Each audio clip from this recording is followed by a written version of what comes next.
Good morning, good morning, crypto fam, and welcome back to another episode on the Coin King channel. It's your girl down the crypto TA, and we did kind of make that touch yesterday that I was looking at. I gave like three. We didn't make the one where I was looking for the short position to be hit, but we did make three. So if you recall yesterday, one of the targets was going to be in here on the 4 and then here on the 12 on the 8 hour, and the 12-hour one was in here, and this was the one I believe that we would have been looking for the short position on, but we didn't quite get there yesterday before we started to push into here.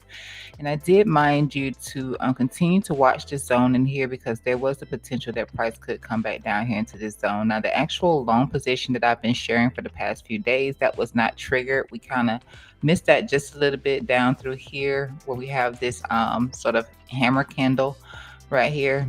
So that target would have been down here at 108.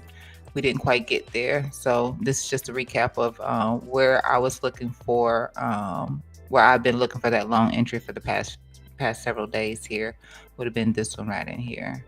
But we didn't quite get down into there. And then I also mentioned that we could potentially come down here into the weekly average range here as well. So in the event that we did a run on this section in here, then you want to just look here at the weekly average range. But so far we've evaded that. It does look like the 4-hour time frame is going to try to give us a push today. So we'll be looking for a long entry again today, simply because, like I said, the 4-hour does look like it's going to give price action some sort of a booster today. Let's see. Let me just zoom back a little bit in here. So this is the range that we were watching yesterday on stream in here. Hold on. Why do I have? Okay, let me switch this one here to a 1 hour. So this was the range yesterday in here. And we did have a trend line across here. And so you'll see that we got the breakup from that trend line. Actually had a trend line across here. We've started breaking below the trend line, therefore I deleted it. At first we were just kind of tapping into it a little bit. If you see it from the lower time frame, we're just tapping into it a little bit, but we started breaking down below it, so I took it off the chart. And this is where we're sitting at right now, just kind of back testing actually this liquidity here. I'm gonna take that off the chart. Trying to get back up here towards this range at the moment, but like I said, the 4-hour looks like it might give something more in here. And so today I will actually be looking for price to come back up to I'm gonna stay here exactly where I was looking for that short position to be taken at. Potentially we could come back up into here today according to that 4-hour time frame. We're still trying to shape up, but nonetheless we're starting to get there. So see what plays out while I'm streaming today. This was the actual short position that I was looking to get into, hoping that price could get up here based on the 12-hour to take the 16-hour. No, 12-hour to take the liquidity from here. But that didn't happen. And then I was saying to watch this, and you got your first reaction in here, but then like I said, we started to tumble a little bit, and this is that bigger trend line, and we've kind of been bouncing around off of this one. And then I'm gonna take that one away as well. I'm gonna do away with a couple of things in here.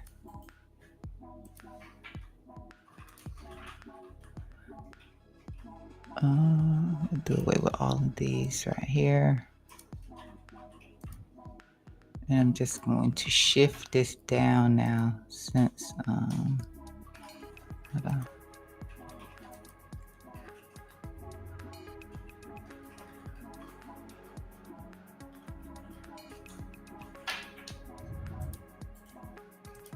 I'm gonna have to move this as well.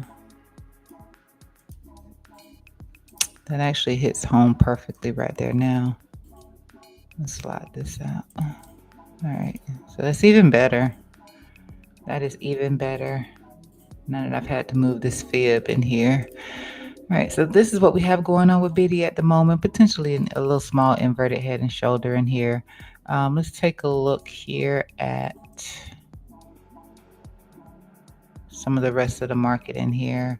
I'm actually kick it off with Ethereum. Dun, dun, dun. And I haven't really touched anything, so you can see I need to actually adjust some stuff in here and just slide some things out.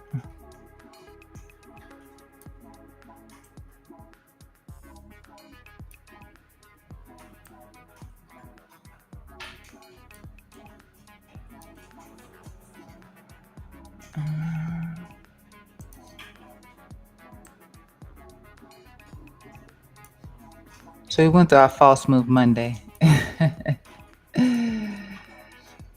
Our false move Monday. We do still have the gap at the top side here for Ethereum as well. So that gap is going to be right in here. Exactly where we have this actual FEG. It's going to be right in there. And it looks like we did yesterday. We kind of slipped back below the 3-month level in here. I was mentioning that we want to see this act as support if we did come back down into here. We barely really got a bounce yesterday off of this overextension in here. I'm actually going to turn this off. There's too much going on at the moment. And okay, so either way, we're back up above it. We're just kind of ranging in between both zones. I'm surprised that this didn't actually hold better. I mean, it was supporting here, resistance, we broke it. I mean, we did have this gap in here, this big inefficiency in here. So that's basically all we did was we filled in the inefficiency in here by tapping back into this level. I am going to hide this one for now, since we're just kind of hitting between this daily and then this daily. So this daily high and this daily low in here for Ethereum. If we do continue to push down, we can look for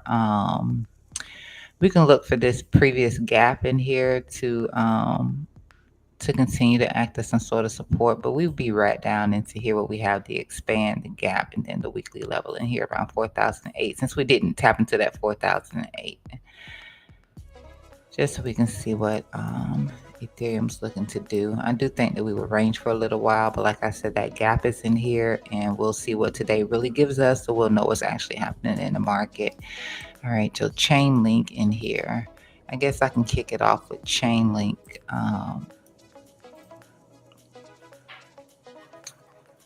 Let's see.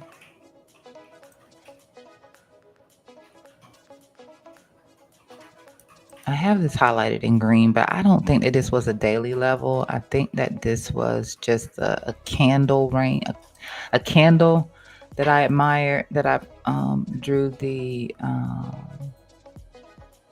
zone around, and that's what it. I honestly, I cannot remember. It got a little bit of a.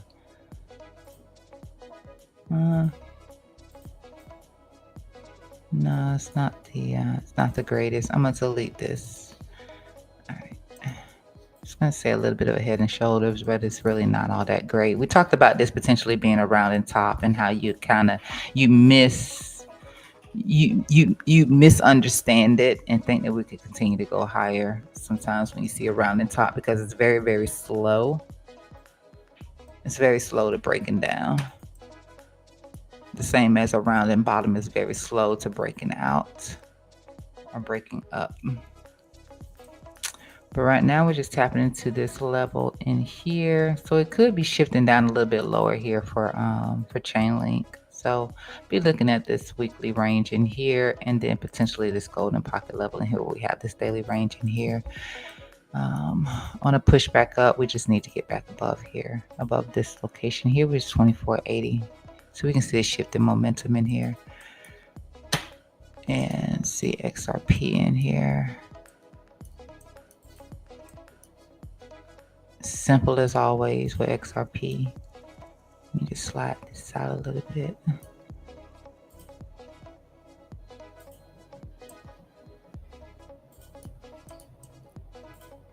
XRP again, I usually just look to the 302 and the 274, and if we lose that, then I just look at the next two numbers in here because it tends to be respectful to the weekly levels in here, the macro levels in here. 786 at the moment, so we're trying to hold on to this local fib level in here.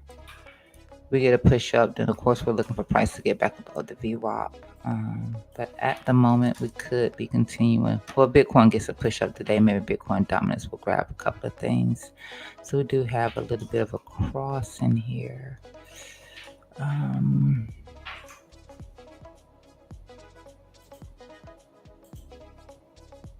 Oh no, this MACD looks like it wants to push up. It hasn't got above the zero line just yet, but I can see, you see how it's postured? And that's the delta.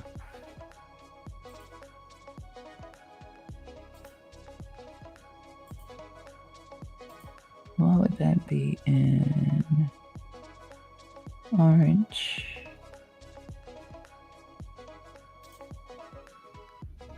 Yeah, so that's the delta. I'm sorry, but it hasn't got above the zero line just yet. So a little bit of a nothing burger so far. No bullish divergence in here either. We had the little bull div that was in here, and that gave us this little pop out here the other day, but we don't have any actual bullish divergence in here at the moment. We would actually be putting in a bear div if we were to try to push up right now. Sort of one of the challenges we had yesterday with Bitcoin, where it was putting in a bear divs for a sec there. See Solana still just on this 188. So Sol hasn't really done too much.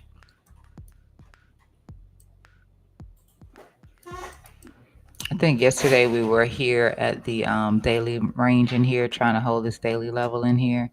So again, so Solana, if it pushes down, let me just check this. I'm gonna modify this. So I need to. If we push down here on Solana and start to lose the 188, we can look back at this golden pocket. I don't think that 3 times it will hold in a row, but we can look back at this and we can look to see if we can maintain the trend line in here. So maybe we would take the liquidity in here and just look to try to hold the trend line. Maybe even go over it a little bit to take liquidity off of this and then trend line in here. Otherwise, I'll be looking down here around the 164 level here for Solana on the continued push to the downside and up. You know, we'd be looking back here around the 207 and the 227.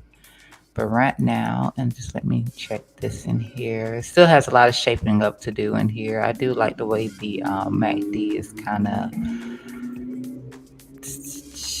No, I don't. I'm sorry. I don't. We got some work to do.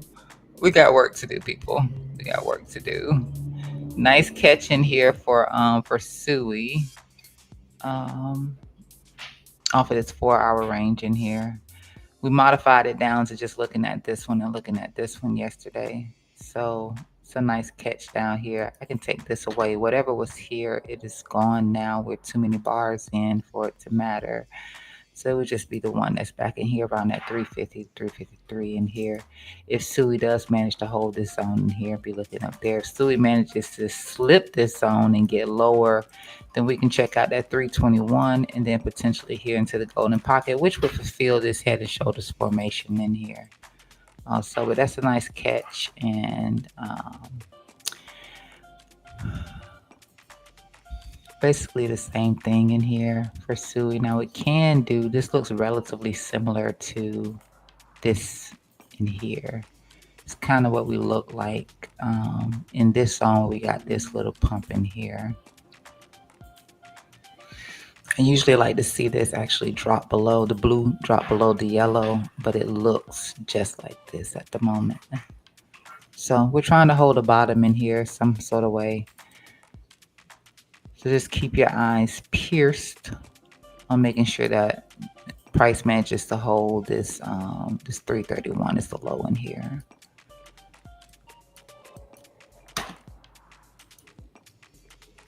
BNB did get a breakdown below this ascending trend line in here and just relatively close to being back to this 4-hour level. Let me extend this out a little bit.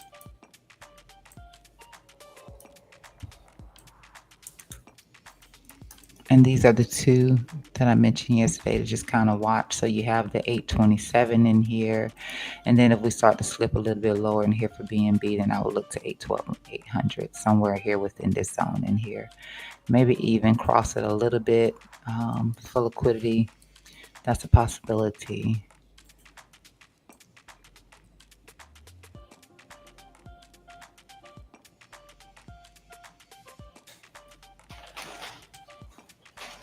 This sort of looks like a broadening formation in here, which is bearish. But I think I actually did try drawing a second line on that and it just didn't look right. So I left it alone. This looks a lot better in here though. This looks a lot better. So BNB is one that you could see a reversal on faster than everything else. It's been a really great performer too. So that might happen here with BNB. Somewhere between here and here, it looks pretty good. It looks pretty good in here. Yeah. So I'm feeling BNB. May actually even look at taking a position off of BNB today. And ADA, see what happened in here with ADA. So it lost the trend line in here as well. Back down here to around our 82 cents, but we know we slipped here. Then we're looking at 78 next. Somewhere between 78 and 72. So nothing new has happened there. Nothing new really has happened over here either with H bar. We are protecting this weekly level in here, so that's a good thing. And then lower, we know we have that 22, which is what we have the macro VWAP, which we really want to stay above here for H bar. And this was just a double bottom measure move to the upside. Swap liquidity at the high up there and slip back in, and yeah, just kind of took the liquidity off the lows in here. It's not really fueling it too much.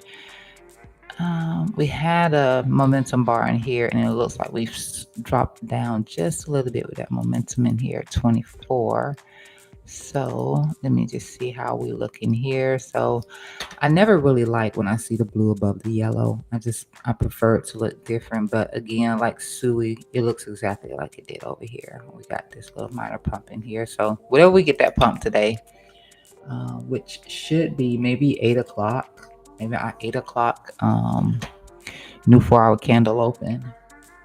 That'll be the one that sets us up. Because we're starting to build up a little squeeze there on the 4-hour for Bitcoin. I already looked at link.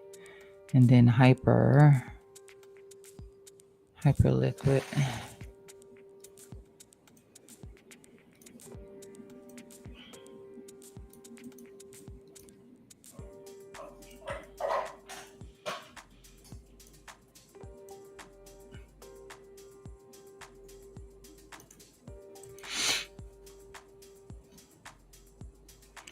Respectfully, this kind of looks like it's going to have some sort of an explosive move. To be honest with you, whenever the MACD and the Delta just kind of hangs around the zero line, it's really hard to tell. It's like a Bollinger. Sometimes you can't tell which side it's going to break up from. But it looks like it's squeezing in here. So you got a squeeze on your RSI here with hyper, and you also have a squeeze down here on your MACD as well with hyper liquid. And you have nothing in here that'll give me any sort of an indication. It would just round trip whatever's going to happen in here. So right now, bulls are still in control of hyperliquid, very much so, still in control of hyperliquid. So if price was to in the moment, any sort of a flip up off of this indicator, let me just put it like that, it would be in favor of bulls, and we would see hyperliquid get another push up. So right now, this chart looks pretty decent.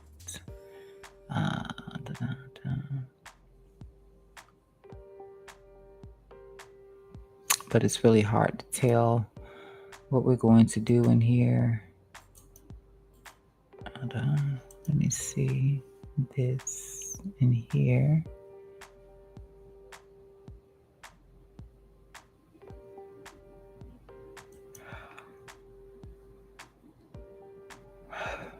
Just trying to gauge it a little bit in here. Still holding above your 200 EMA. And price is squeezing a little bit.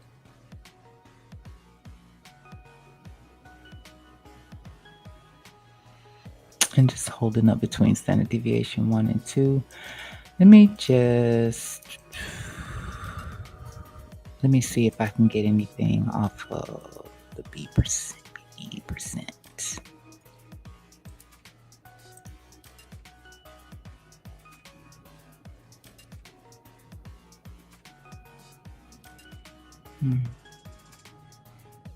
Yeah, at the time, maybe some sort of a small move, push up. I'm gonna leave that in here. Some sort of a small push up could potentially happen.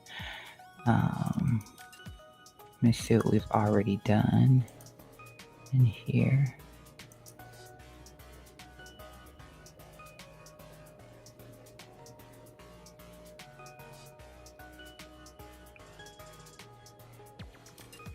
Already done the golden pocket 786. I don't know. At the moment, it looked like we would get some sort of a small push up. Maybe nothing that takes out this top in here, but some sort of a small push up. Maybe even just grabbing liquidity above this level in here, and then another drop back down for hype. All right, ADA.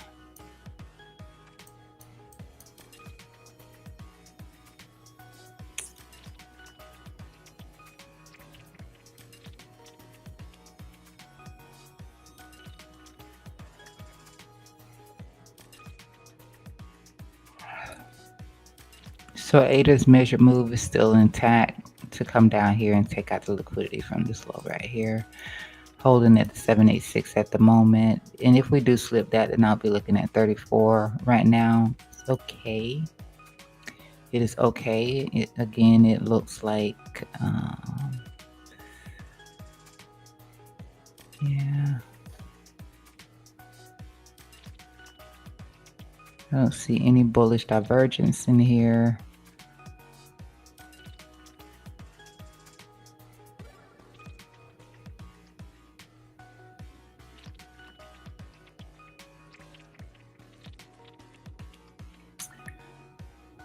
Maybe a little something exaggerated in here off of the MACD.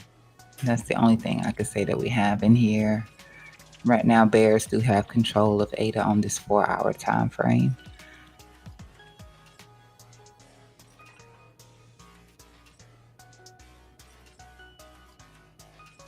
So maybe we put in some bullish divergence first, and then we get that push up, even if it's just taking the liquidity from here and not getting all the way down in here. Some sort of a closure below, or not. It doesn't even have to take out that liquidity, but we need some sort of a closure below where we have the 786 at. And that could give ADA a little bit of bullish divergence, but right now it doesn't have any, and I don't really see a reason to. It will get a push up. This is kind of like what Bitcoin is looking like right now on the 4-hour time frame. So you can see Bitcoin's top starting to drop in here too, which would indicate the squeeze would be to the upside. So if you're not familiar with that, I'll show you what I mean when I look at this and I say those things. So right here, you can see how this top in here starts to drop. I really like when it gets below the 50%.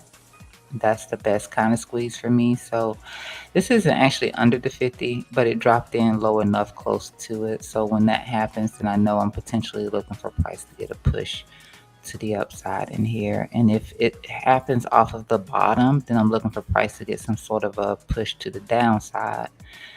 Here's another great example in here. It pushes in, so you're looking for this to rise and break to the upside, which indicates, you're getting a Bollinger Squeeze, and this is just your Bollinger Band percent here. And then over here, we got a squeeze. The low was what was rising, so anytime the low is what's rising, sometimes they'll both happen simultaneously. Like this little small one in here, this little small dip in here, is a continuation up, and then we start to squeeze a little bit more in here, and then eventually you start to get a push down, whatever. Same thing in here. this top starts to drop, then you're looking for another push back up. But it's something like that. So with this dropping in here, that means that we're probably close to our standard deviation 1 and 2 in here. At the moment, we're probably trading in between standard deviation 1 and 2 at the lower side.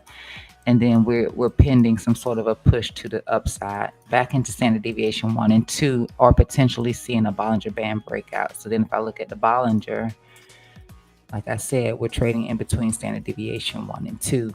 So likely we can expect a move back up here into standard deviation 1 and 2. Sometimes it'll just be, at the moment, if it was to happen, could see us get stopped out at the 20 SMA.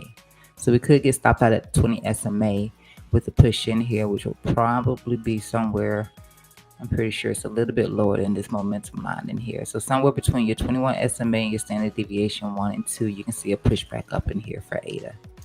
At the moment, that is what your read is on ADA. And that's how you would read that indicator.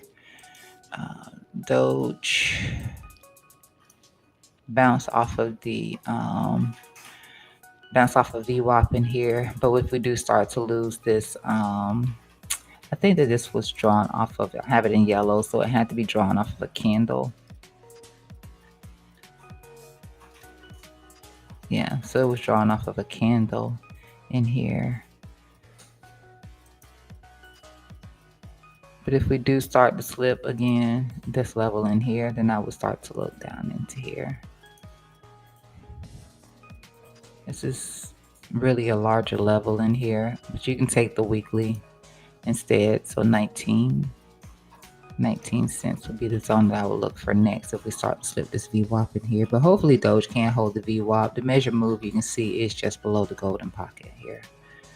So that would be taking whatever liquidity is over here to the left, and then a potential bounce in here, and just kind of look at this again. So not as dramatic as ADA is right now. I just want to look back at these two. So the RSI is starting to develop a little bit more. I want to tell you have a squeeze, but you don't even have a squeeze here. So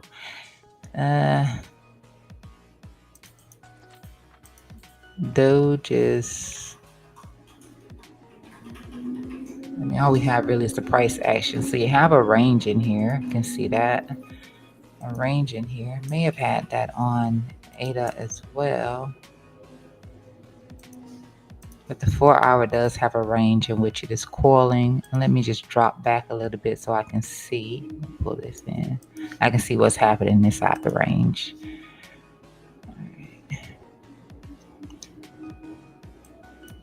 Which looks like some sort of a bear flag or something. I'll be looking for it to break down.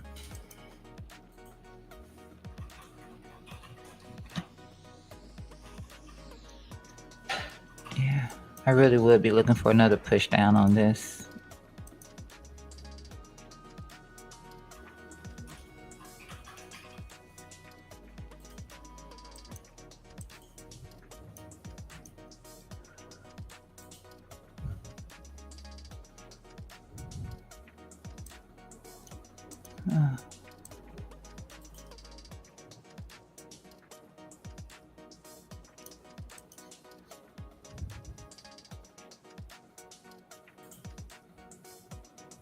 Alright, so I'm just going to leave this like this.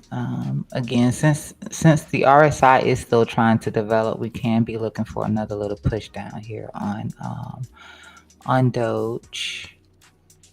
Since this is what we have going on in the range, maybe it comes down here and it just sweeps the liquidity from the low of the range and then it pushes back up. Perhaps that will be the case in here. This actually looks pretty decent in here so far.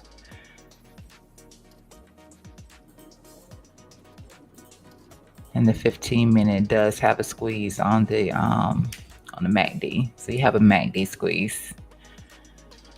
You sort of had like a RSI squeeze in here too, but you're starting to try to break out of the RSI squeeze. Let me just check the Bollinger on this one. Squeezes, all the squeezes. So yeah, you do have low volatility in here.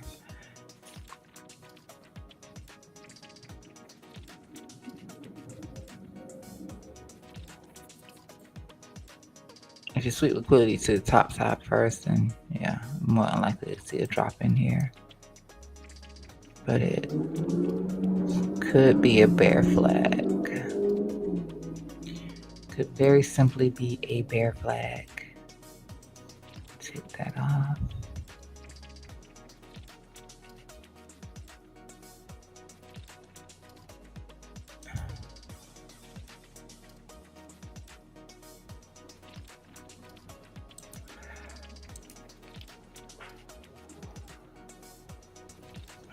That's cute. 15-minute. I'm gonna check back in on this right here, of course, later. I'm still just consolidating throughout this entire process in here, consolidating. But when this starts to drop like this, it does indicate some sort of a push up.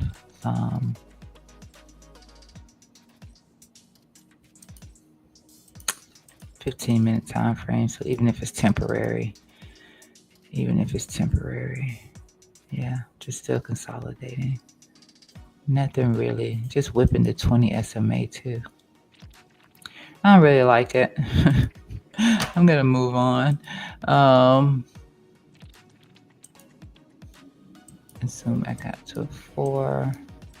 Tron hit our 33. How about that? Tron.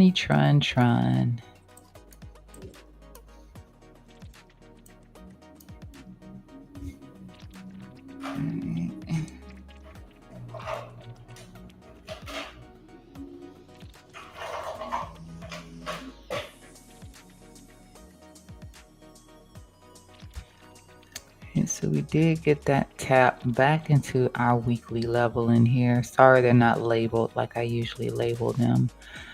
But we did get that tap back into this weekly level in here. These highs over here. And this was just a candle.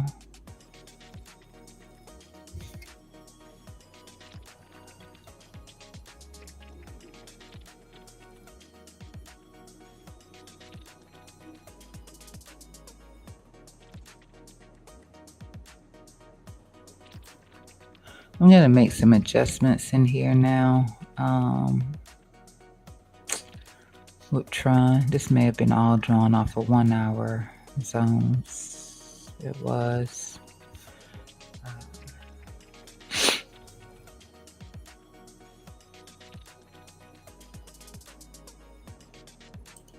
So I'm going to delete this one. And this one, I'm just going to set for this candle in here.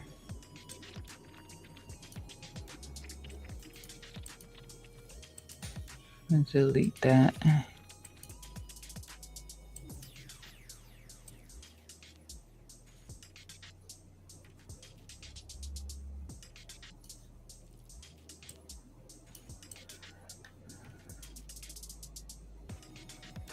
This could be acting as some sort of a resistance in here now. But we can see the lows in here being tested at the moment. So for me with Tron, it's going to be either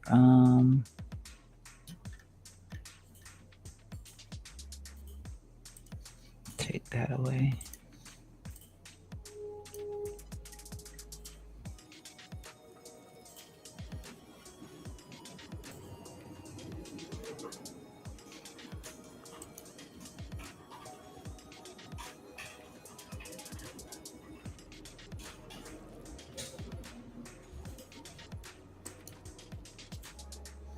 Nothing to really see in here.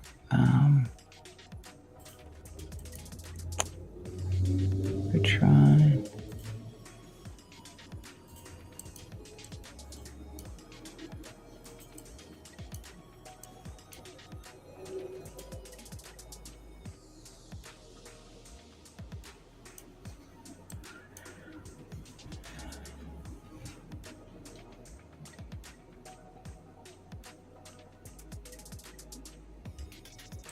There's nothing about Tron that I actually like. So either we continue to hold above this 33 and we push up, maybe try to come back into this zone in here, 36.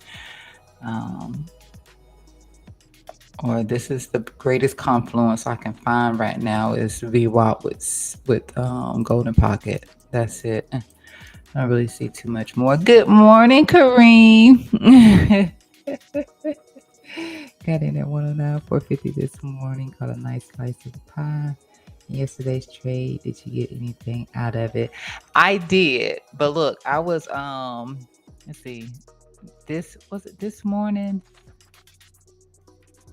I did. I added a trade in off of the trend line bounce.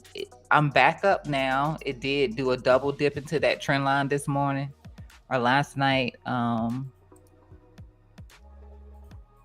So I added on to this drop into here. I let it bounce around on it a little bit. And then I got in right here and we started to push up, but then you can see how we had double dip back down into it. But it's okay because I'm back into the profits now. Now that we're getting a little bit of a boost up here. So I'm back into the profits now. I'm looking for that 4 hour to give us a little push today. Rooting for 112. Yeah. That would be great. I would actually love this right here to happen. I think the 4 hour should give a little bit more in regards to the lower time frames. Viewing it from the lower time frame for a quick little, intraday trade. So yeah, I got in. I'm happy. I am happy.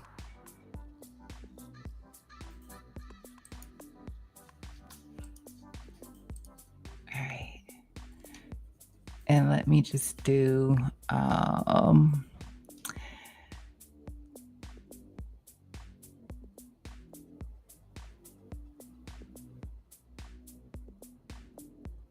2 a.m. Yeah.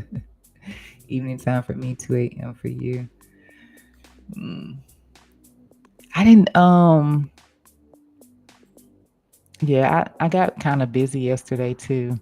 So I cashed out small profits yesterday, but yeah, today I hope to do a little bit better. Yesterday I had a lot of stuff I had going on, so um I didn't really look at the market too much afterwards. Just when I saw that dip, I just happened to catch that dip because I glanced at the chart and then I jumped in. So we'll see how it goes.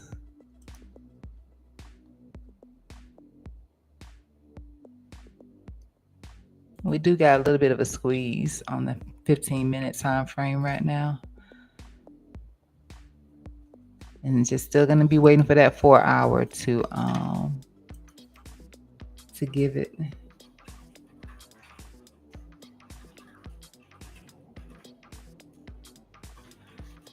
All right, let's see. I'm gonna move on past Tron. This is virtuals. So it ended up taking a little bit of liquidity that was through here. Starting to get a little bit closer to this this FEG, which makes me so not interested at this point with virtuals.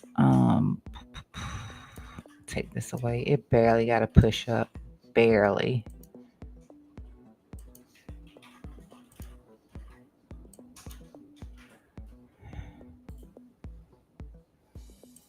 And this really isn't doing anything at the moment, so I'm gonna get rid of that. I guess if you're in virtuals, you really want to see it hold VWAP. You can break through it and just want to not start trading, deviating too far away from it.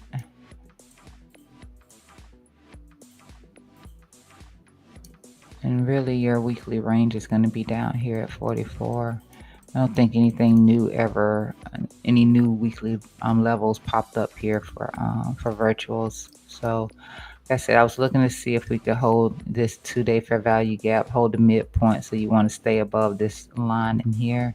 It's going to be somewhere around 93 cents. But I mean, VWAP since then has been rising a little bit in here.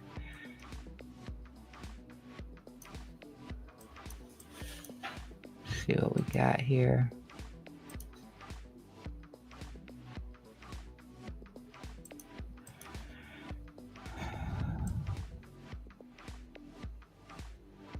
No, I'm not doing that.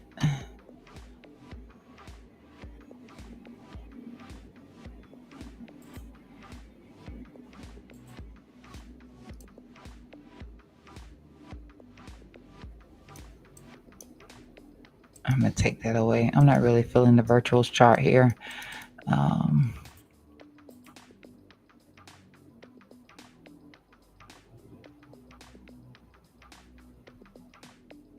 It's still holding a higher low on the indicator against the level back here. It's not recent bullish divergence. Really want to see some new bullish dips come in here for this one.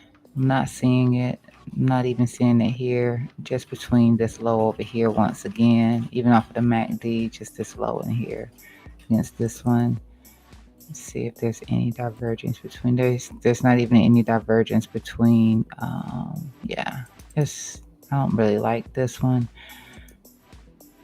You're getting a better squeeze in here than some other things. So let's see, he's still in standard deviation 1, 2.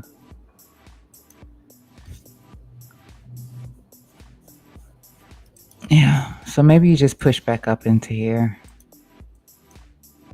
Perhaps 137 to 147. Maybe you push back up into here. It's not really much I can say I like about Virtual's chart at the moment.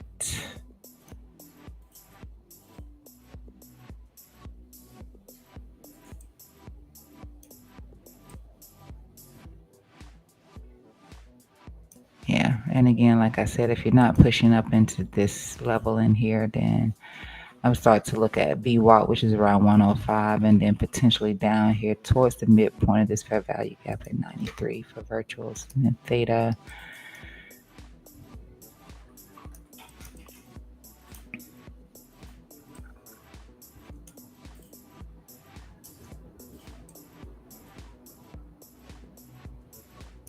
Until invalidated, you do still have to move down into here for theta. At the moment, price is respecting this 4-hour range in here, 77.74. In here below VWAP, and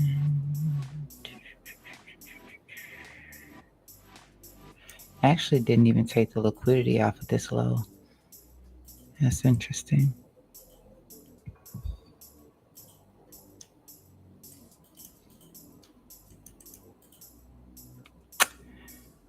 Yeah. Everything's trying to put in some sort of a bottom, but I just don't like the RSI on these things. So I would look, I don't know, we didn't take liquidity down here.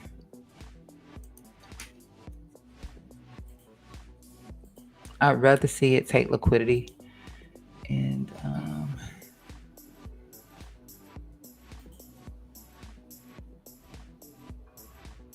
yeah, so hopefully we come back. Let me take these away.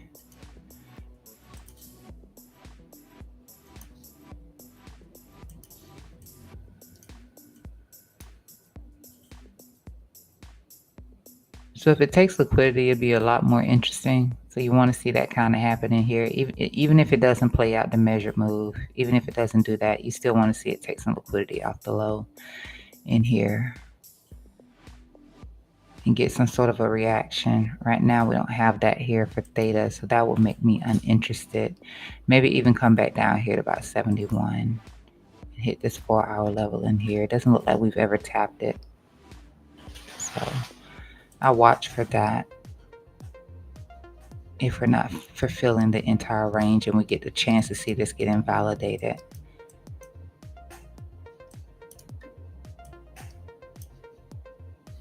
That's not my favorite for the 4-hour. And injective. Speaking of which, let me see if we got closer to, I think I was looking down here.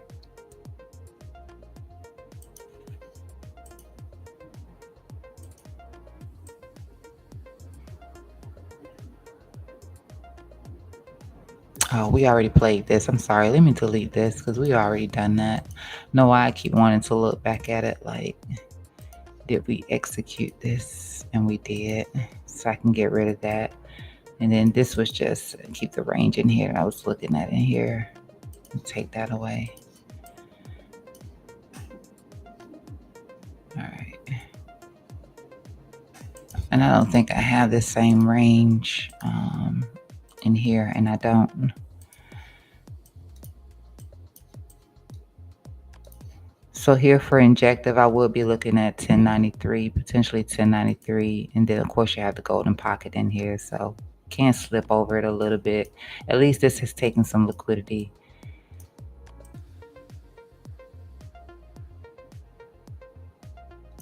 Yeah, it looks like you would not really respect this 1093 if we did get a push down. So I would look at the golden pocket here at 1185 if we continue to roll down here for injective. Otherwise, you just push out a little bit more. Let me see. Yeah. And if we're not holding this, then we could be doing a Bitcoin play. I don't really want this VWAP. And we could start to roll over a little bit more just based on the pattern formation, but I would look to see if we can hold between the golden pocket, potentially get a bounce if we come down a little bit more off of this trend line for another little move up. A lot of altcoins have done that where, you know, they have what appears to be a bearish pattern, but they still end up getting a break to the upside.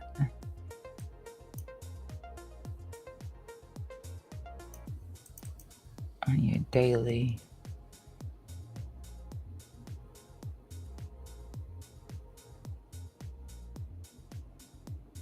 yeah, daily looks like we'll roll over some more. It's only been the 4 hour, honestly.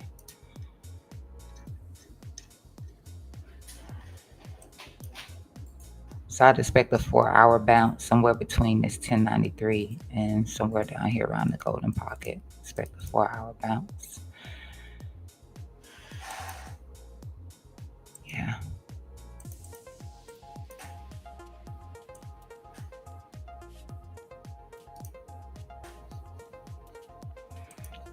You do have this one line in here at 1440. So we'll look to that, to the upside, 1440 to 510 here for injective.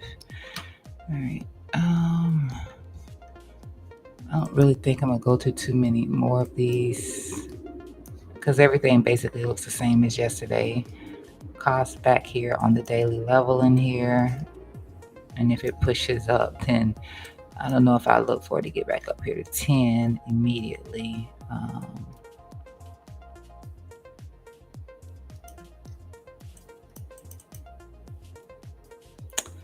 Probably wouldn't look at that. It's not going to do too much there. Bears control the 4 hour. Let me see the 1 hour if there's anything better looking on the 1 hour.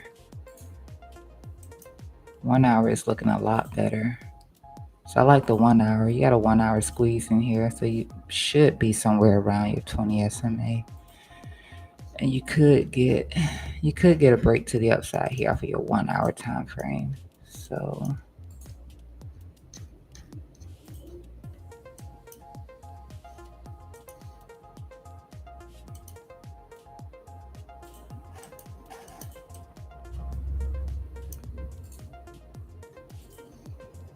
let me see if this lines up with 50. That might line up with 50. So 50 is just a little bit above that.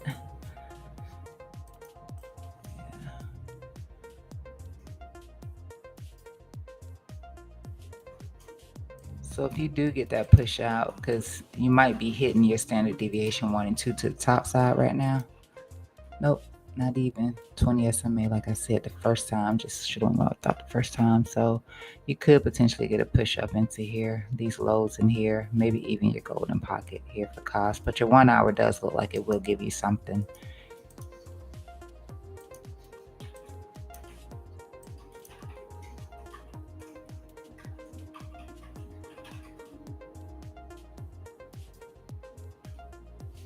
Once you get past these lows in here, yeah, your 1 hour is going to give you a push up on costs. So I continue to watch that 1 hour if you are trading costs. It looks pretty good. Let me check back in over here on Bitcoin, which we are doing nothing at the moment but going sideways. And this is our 15.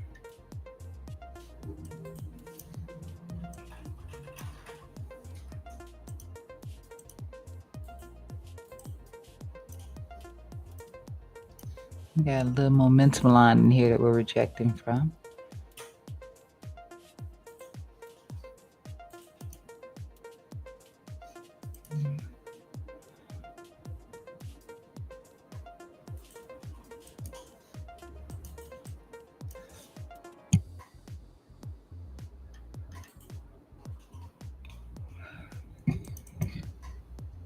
What's going on with this one? We do have a 15-minute squeeze on the RSI, on the MACD and Delta. We do have a 15-minute squeeze.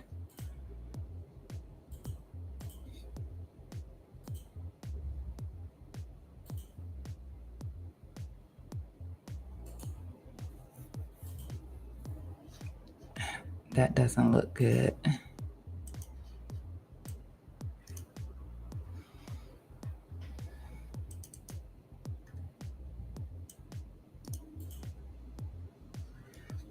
Check liquidity.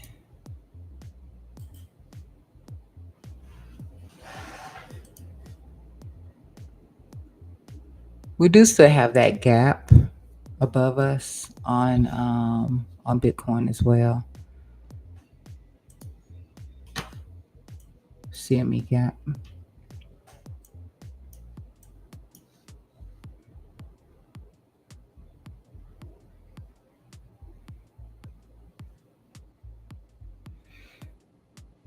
And there's a better bit of liquidity above here where we have this in here.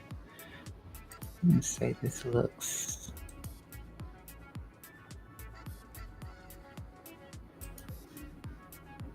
Let's say this is an ascending triangle. No, it looks a little messy for that for me.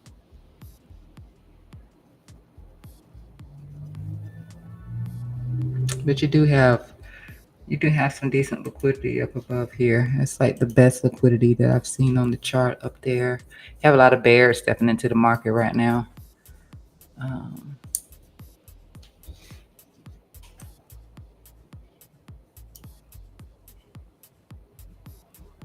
You have a better pool of liquidity around 105.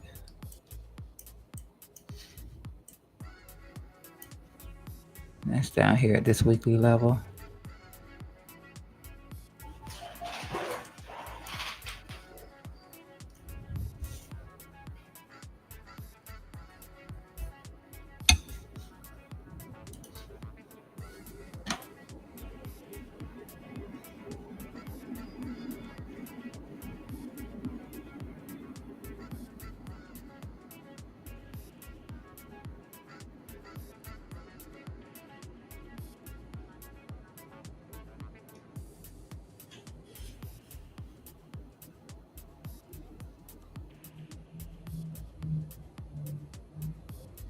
Six, 7, about 113.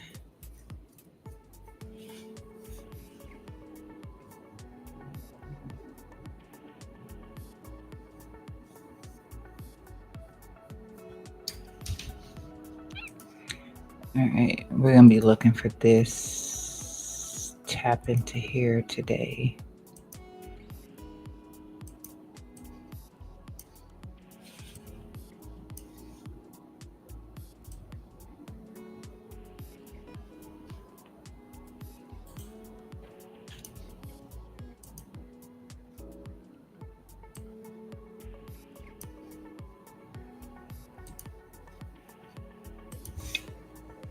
Yeah, we'll be looking for this bare minimum today.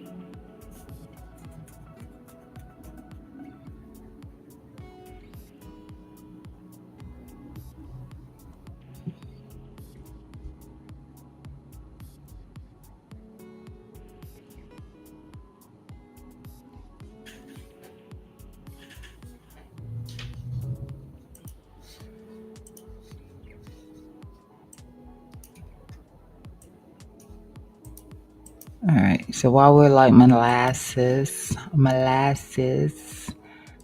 I will just jump back over here a little bit and see OP.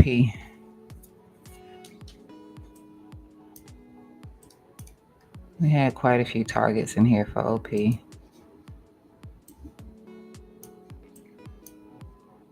Actually, let me just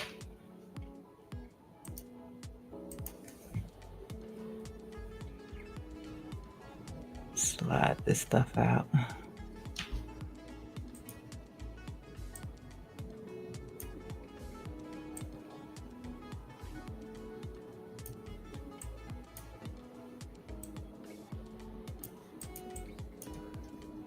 It looks like we may have slipped below this trend line in here as well for OP. Let me just unlock that and slide it out.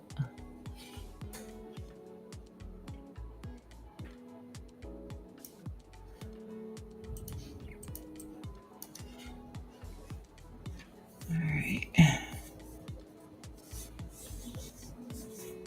My right hand is itching so bad. I'm a little superstitious. Let something actually bit me. Oh my gosh. I think my hand has ever itched like this before. I can't even remember what it means. But my granny was very superstitious, so. All right, so I'll be looking in here still for OP. I was really looking at this lower portion in here, so like maybe taking liquidity from down here. It doesn't have to do that. It did take some liquidity from this little area in here. No strong reaction. You are starting to coil. I'm saying price is starting to coil in here. About 3 bars in so far. Bullish mama bearish babies in here. This looks like something that will break to the upside, but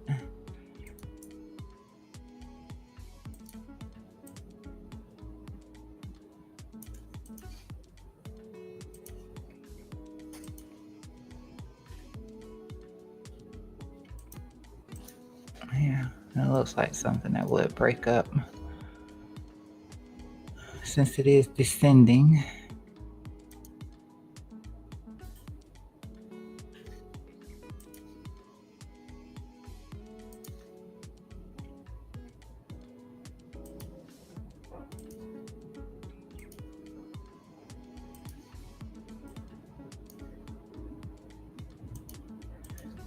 So it is descending, so I would look for this to break to the upside in here on OP. Liquidity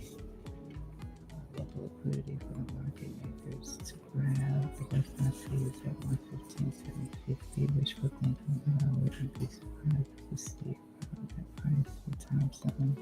Yeah, it's really iffy on that liquidity for Bitcoin. It looks really shiesty. From what I was looking at it. You have some greater liquidity overhead. So I'm hoping that we can fill that gap in. I mean, go figure. Yeah, I don't know how lucky we are to get that done, but yeah, it's really not a lot. I was looking at it from the order book too, and the order book it shows some better liquidity around 107 and 105. Those are like the best 2 hit points. But right now, the 4-hour Binance chart, we want to be holding around 109.650. Want to be holding around there. we're not holding around there, then we could start to slip a little bit more. But sort of 4 hours showing some sort of attempt to hold price action. 109.66. And I was being gracious when I said 650, but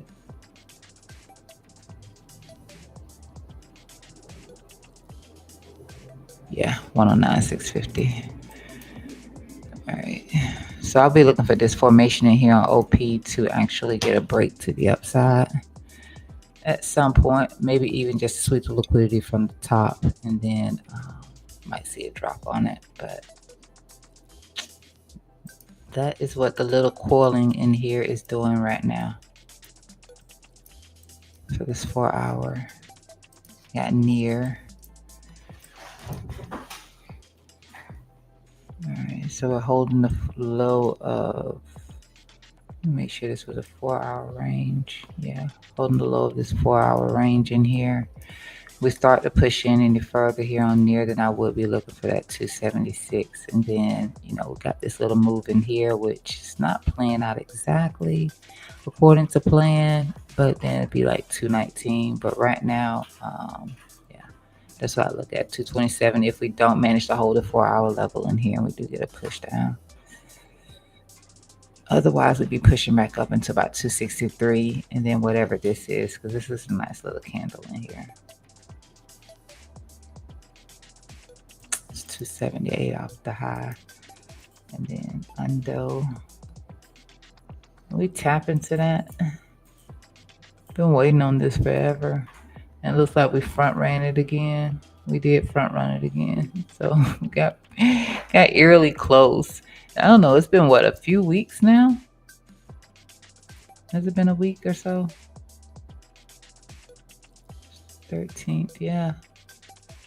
It's been a little bit now. Waiting for this to get triggered. So it maintained the midpoint in here.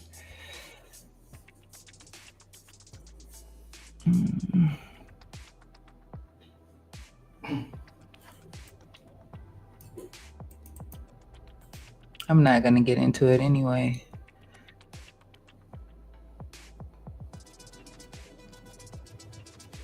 Or maybe I add to my spot position. But I'm not going to get into it anyway. Zigzag and a zag back up.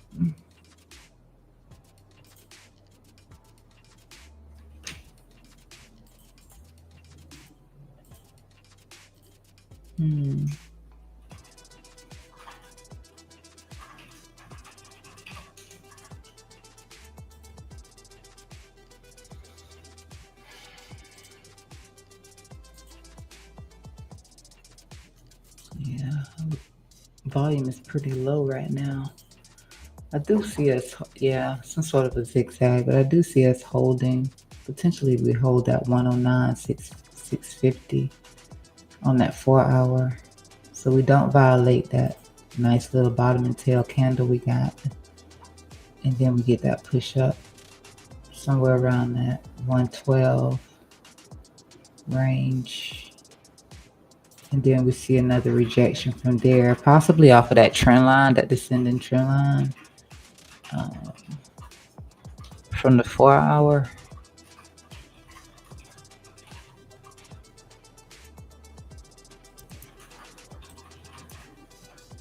So maybe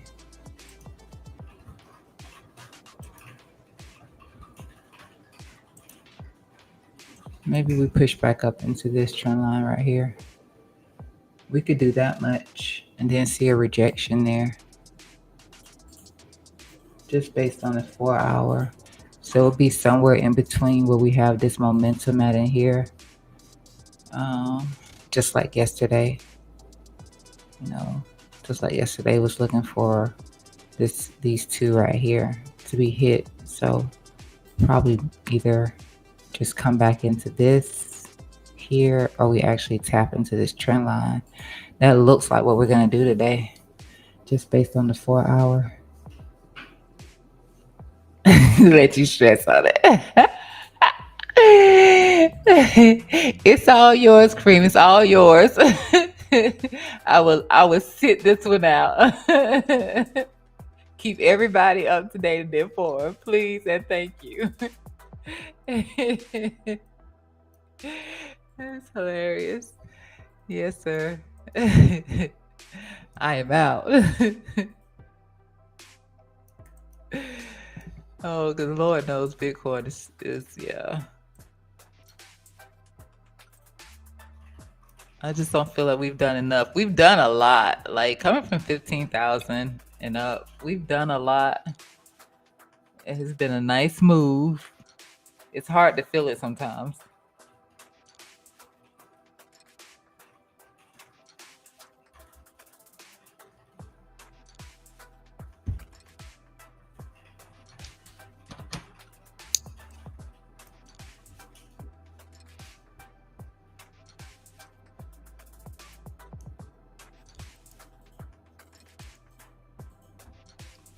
And so I said, let me just put a marker in here. And I said 1,496.50. And I'm going to leave, oh, wrong thing.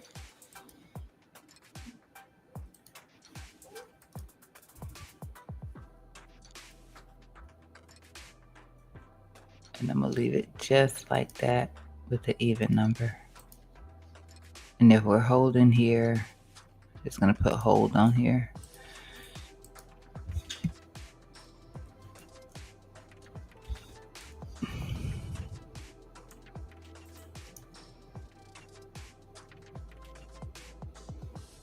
This is literally like what we need to be holding for that 4 hour.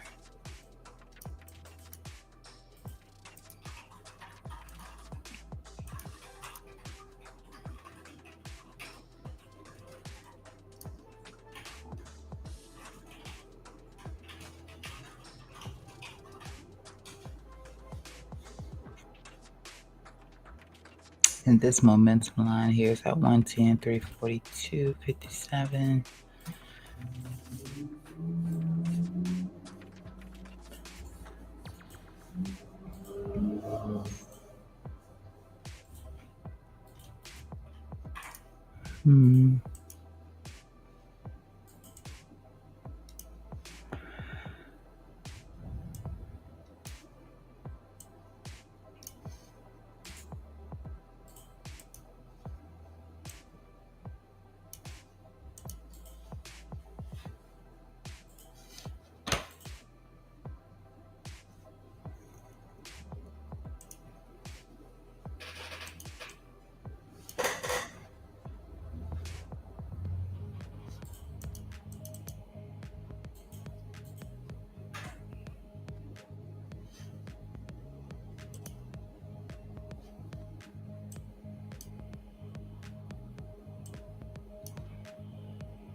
All right, 1 hour, not looking too shabby. Not too shabby. It looks like we do have some bullish divergence off of the 1 hour for Bitcoin. I didn't really pay attention to that. And did we have it here also? We just had it in between this low and this low. Okay. Like I said, a little bit of a squeeze in here on this 15-minute. And then I don't really know if I paid attention over here. I probably didn't even pop this up.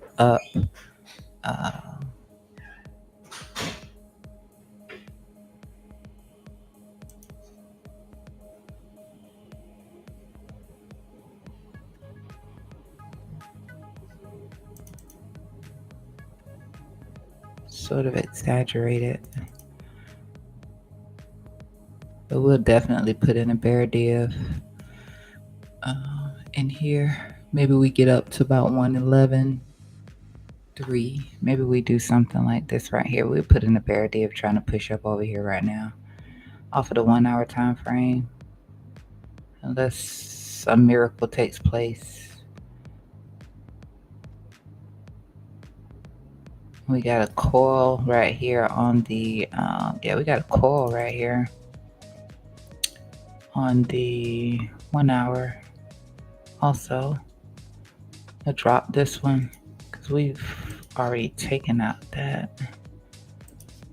We got right here as we keep hitting, and I wanted to say it looks like a ascending triangle, but I just can't. Maybe it's we are coiling in here.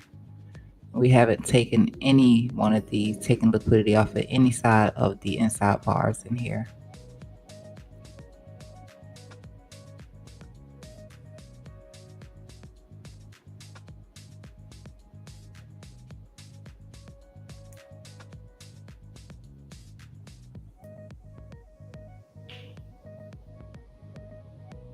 You gonna long whip it up back up from the bottom. Yeah, I think 105 happens. It doesn't happen right now though. I do see us getting that bounce first off of that 4 hour, and then we can reject and then get that push down. So I'm gonna maintain that short position that I'm looking for right now. If we were to manage to do that, it's also yeah. On that 1 hour, we got that 200 EMA sitting up there too.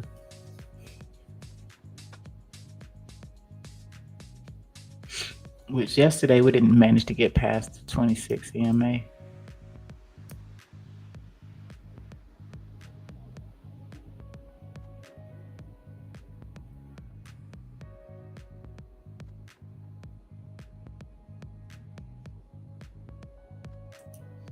Put this little coiling in here. No, that doesn't ascend back as far. I thought it did, but it actually doesn't ascend back that far. That kind of looks like an inverse head and shoulder though.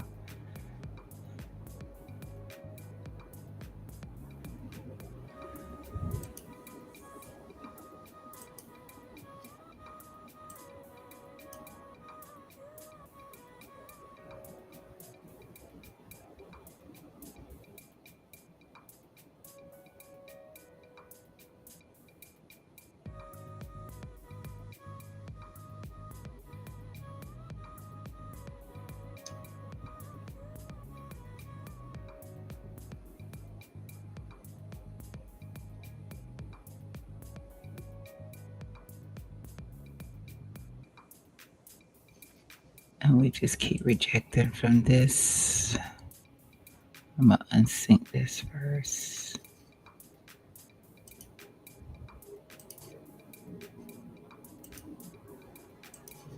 Keep rejecting from here.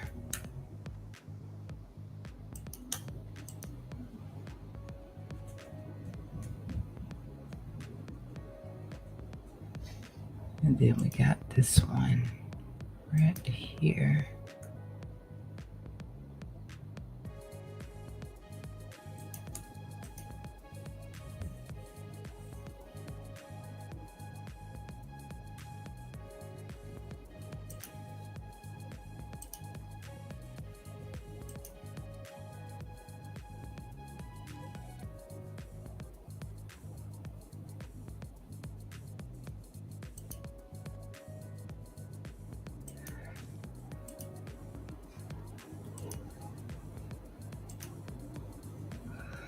I guess we'll see, people.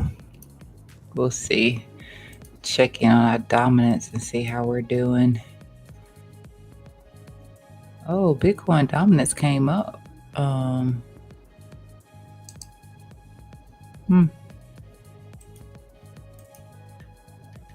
We got back above that 20 SMA.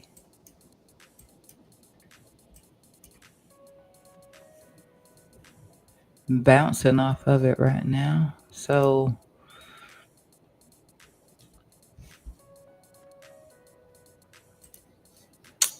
get my lagging piece platform. So we did push back above that 20 SMA in here. That's a nice little candle.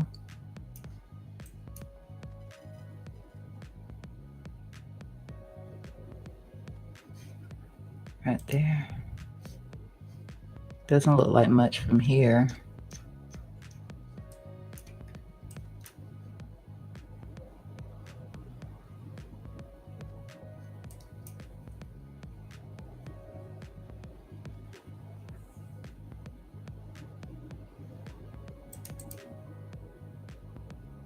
Just a bunch of chop. All right, Biddy.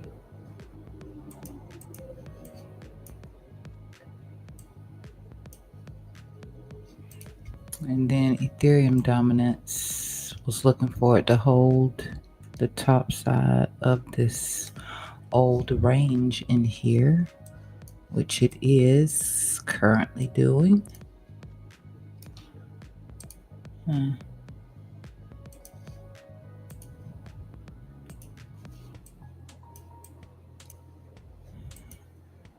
The VIX is cooling off a little bit, so that's nice. USDT dominance off of this 4 hour.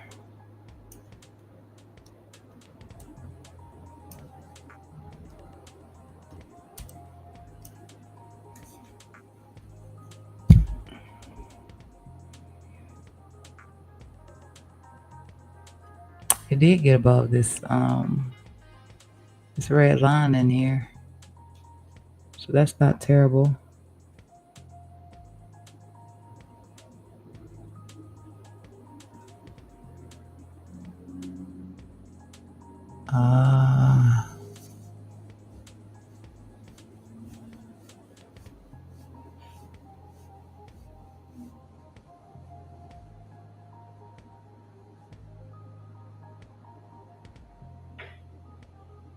I wish I had more time yesterday to really pay attention to the chart a little bit more. I just didn't.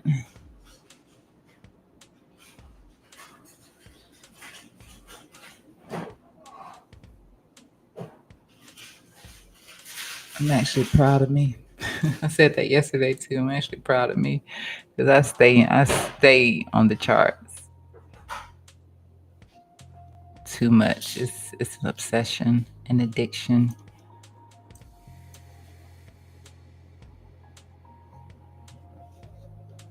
Alright, so if we do start to continue to push up here on USDT dominance, maybe we fall back in here just for a little while today.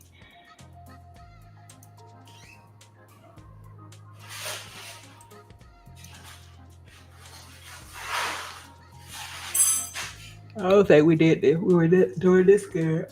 We actually weren't. We weren't doing this good yesterday when we looked at it, but talked about potential for inverse head and shoulder here on USDT dominance, which is why the trend line looks like this. So you're not thinking that it's supposed to be drawn off of this in here. It's not. Let's take all the rest of that out. I'm just looking at this part. Looks like we will pop back in here a little bit today. Solana. Still where I like for it to be though. But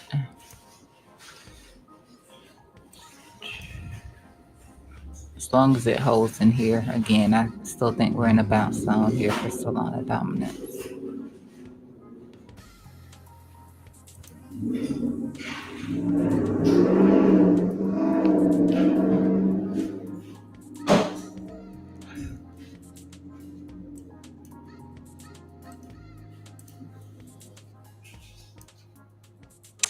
And then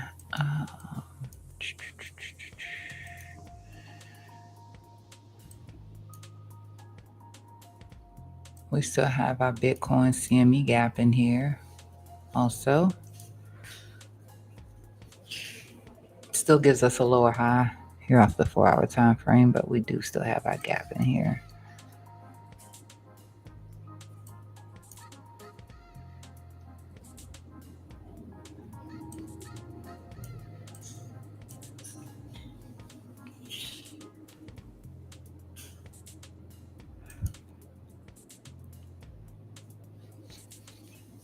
got one for Ethereum. Sits up higher. Well back below that neckline. It's another one that's not getting past this point in here too.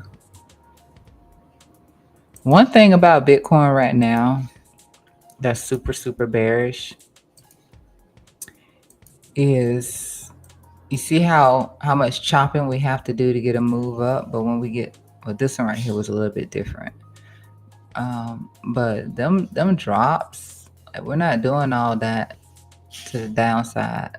Like we're just dropping to the downside, and we're having to do a lot of chop just to get a move up.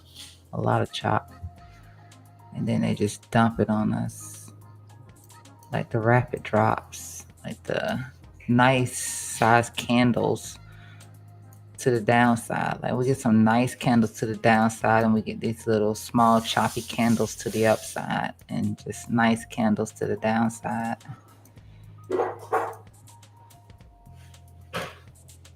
And again, with the exception to this one over here. But every other time, it's just been some sort of a nuke bomb to the downside.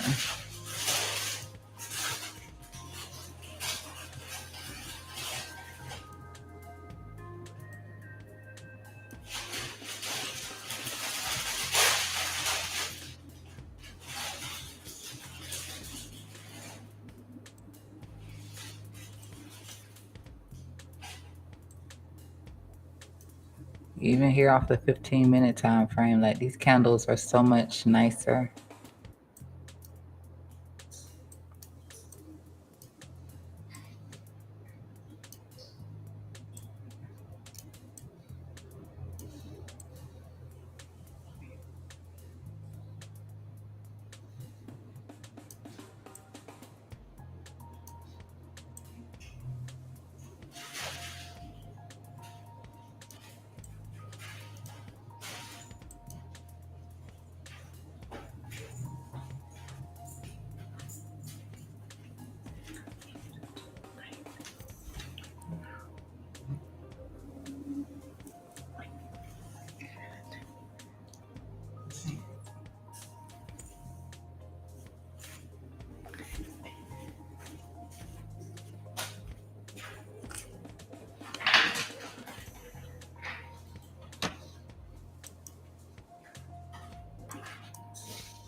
Pre-market coin is at 308.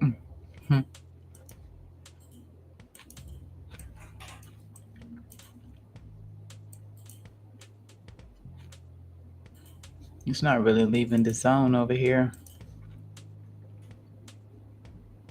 So it's just still holding up right in here.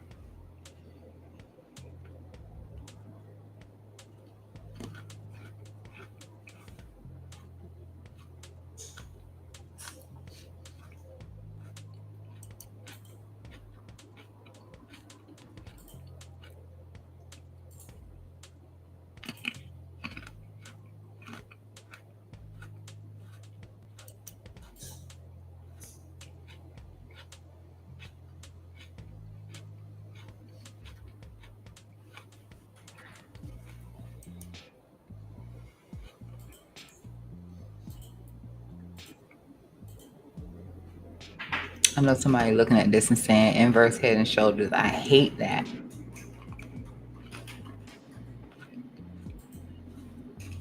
I hate it with a passion.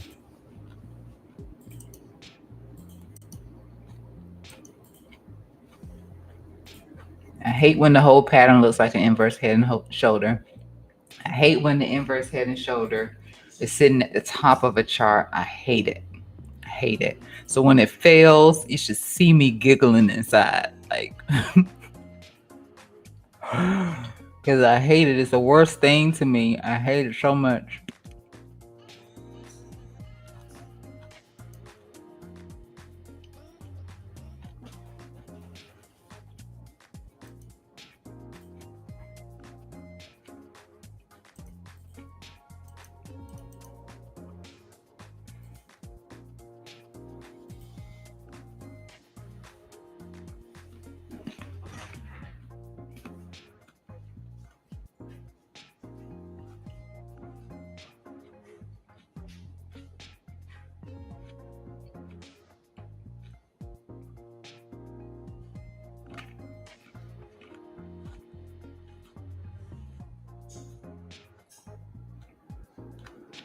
But I am prepared to buy more.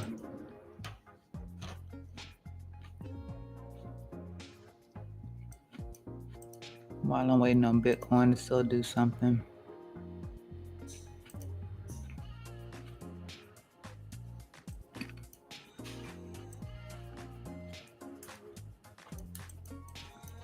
Dang, did we not tap that perfectly? I don't think I've really been back over here on this side of the chart.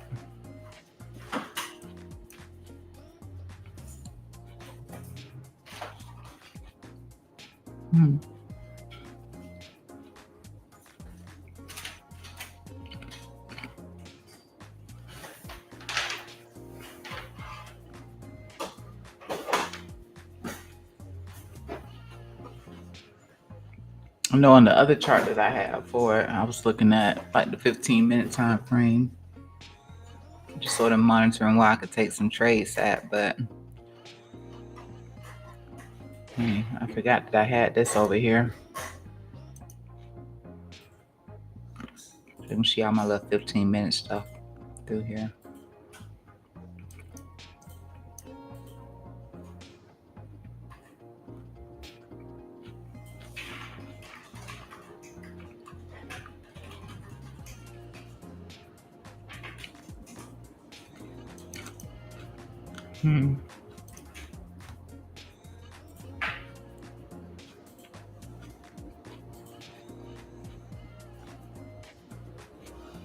I would love to see a nice little pullback here for NVIDIA.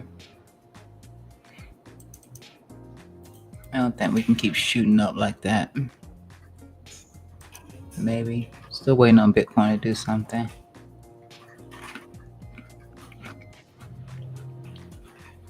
And Circle just looked like it's going to make its way down there to that 105. This is all from a 1 hour time frame over here, so we have to excuse the mess.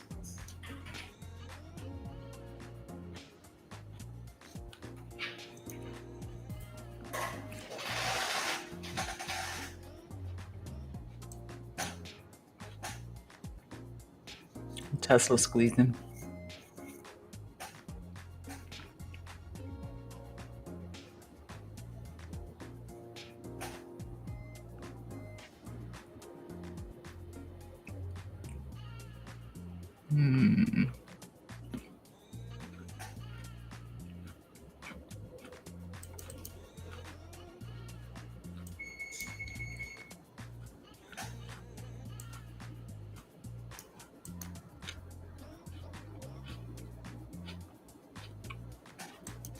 I love Tesla chart.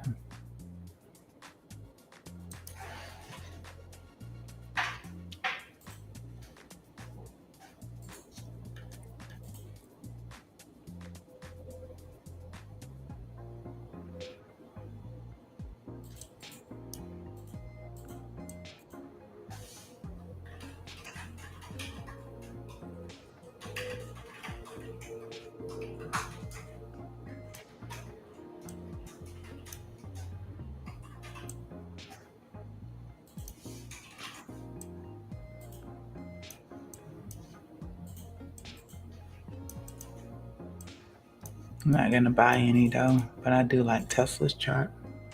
Still waiting on Bitcoin, guys. I do need to cover some of this stuff in here, so I haven't done it past few days, really. Yeah.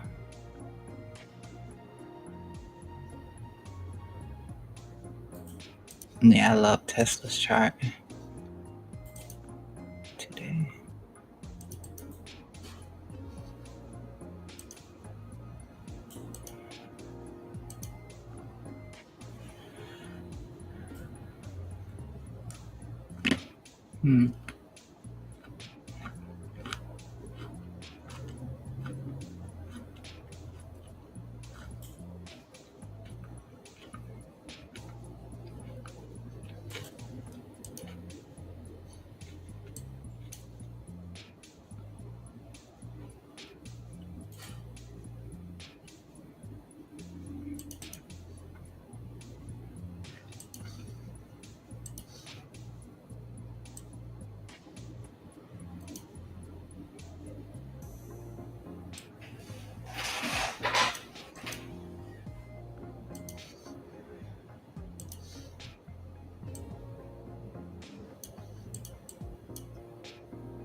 I regret not holding my Amazon trade.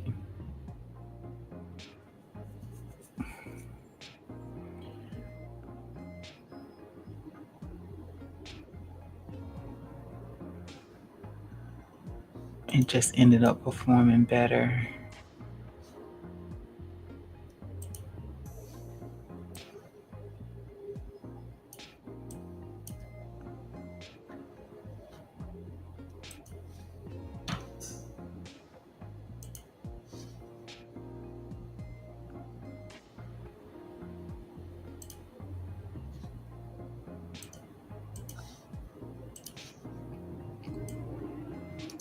And I bought this new thing.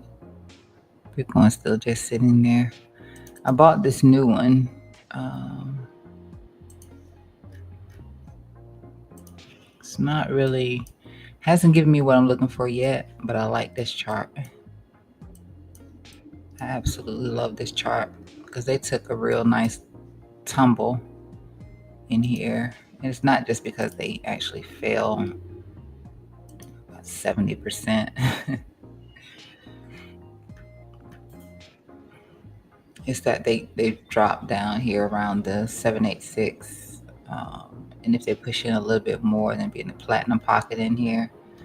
No actual real diagonal trend line in here that has my interests, like when AMD did this.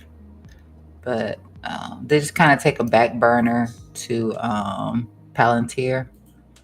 So they're government contracted stock as well, health technology, but they do get government contracts. And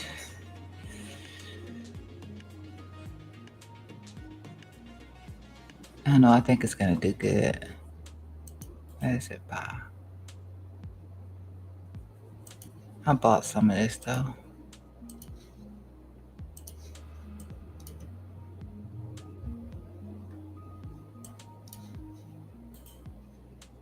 I like the price point on it. I think I bought this one also.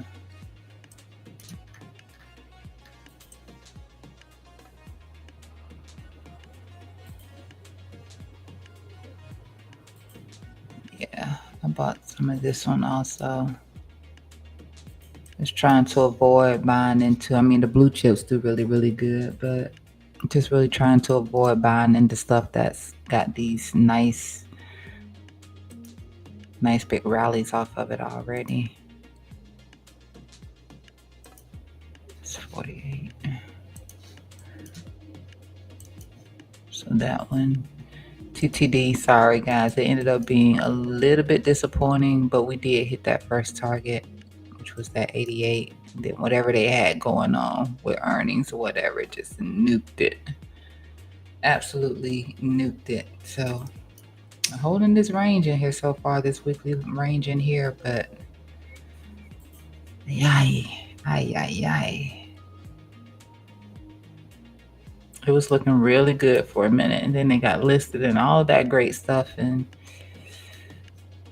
it was like first target's gonna be 88, second target's gonna be 104, and then I'm gonna be looking all the way up here, and then it just ended up nuking. So sorry about that one, but if you did get in, you did make some nice profits off of it. You made nice profits off of it.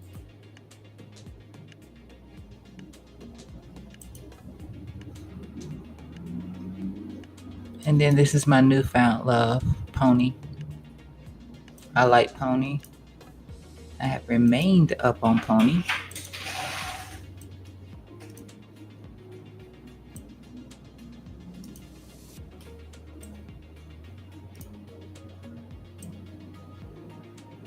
I think this one is going to do good, but you know, you have to wait on earnings and it'll tell you something different, but I really love that one. And this one right here is just slick killing it. Straight up killing it. And this was back when I was looking for, we was over here, I was looking for this drop and we hit it and I wasn't paying attention to the chart. And it was our critical level too. Wasn't paying attention and we tapped it. And I was like, God dang, that was like the perfect tap. And then it went on without me, but I still think that this one comes down. Be looking for it to come down. Let's see.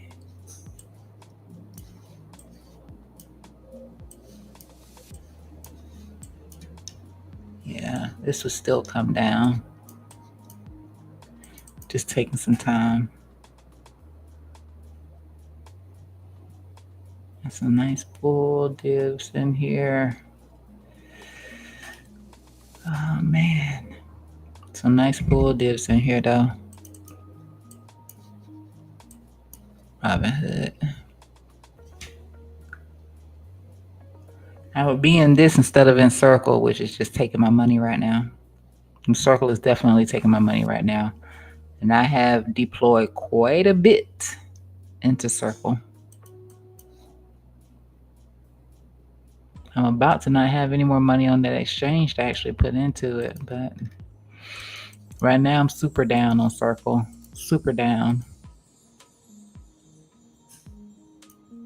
Because when the pump happened, I didn't get out. I did not get out.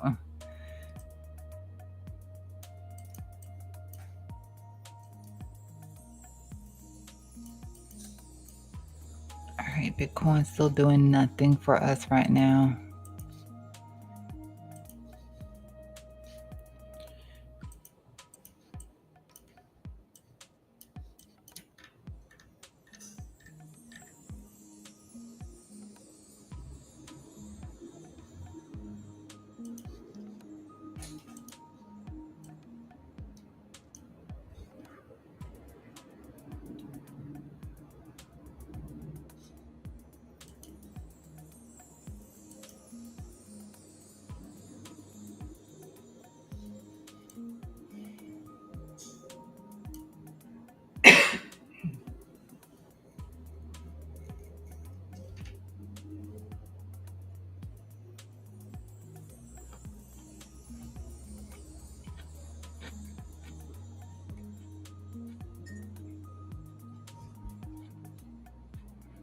We're probably gonna be sitting around here again today until like market opens. Let's see what we look like on a 30-minute.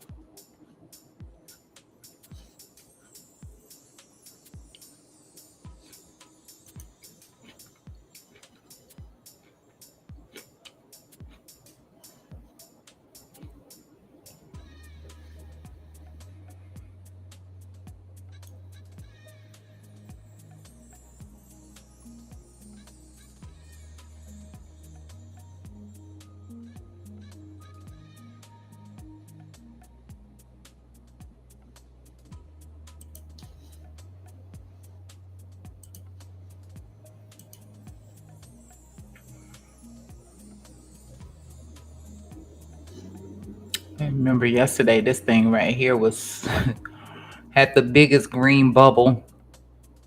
Now it has the biggest red bubble. Well, Farcoin first. Are people starting to lose interest in this thing right here? I don't play with the memes too much.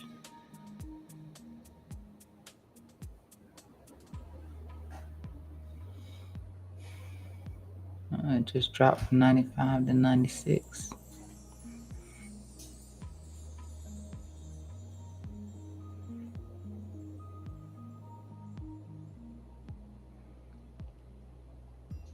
It's down 40% over the month.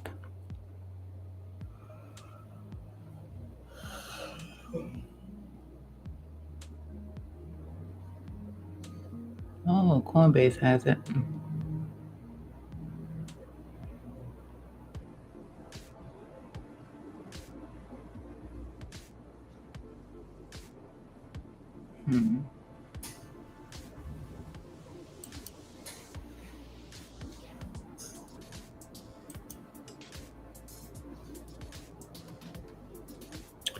This thing is up 20. 1,501% over the year. This is crazy. I never even heard of it. I guess because I don't really venture out too much in the altcoin space.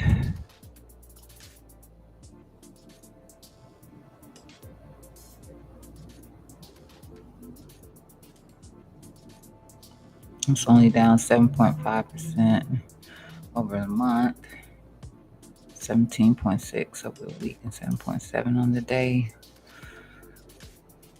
I might have to check this one out a little bit more. Once I find out what it is, I figure out what it is, take a look at it.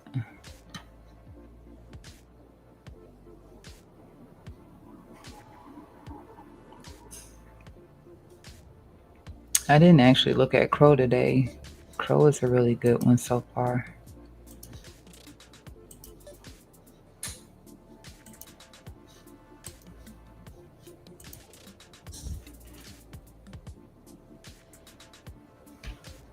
I don't even know if I have Crow sitting in here. Yeah, I do.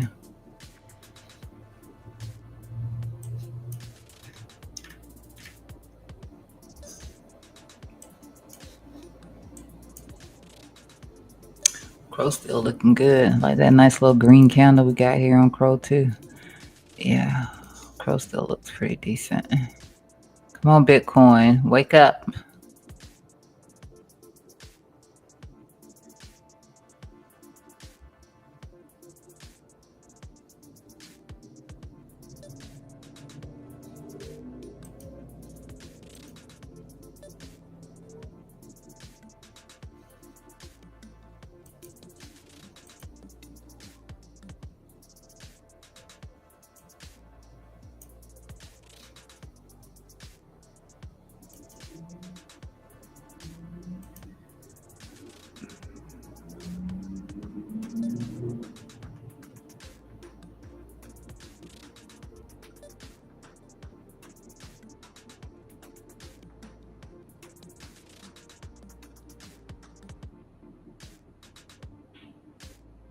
How we're looking right now, we'll definitely push up somewhere within this cloud in here.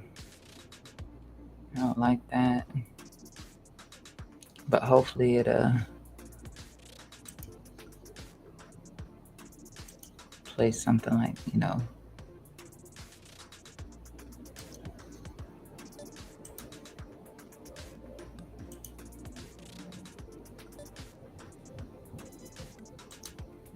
I don't really like that.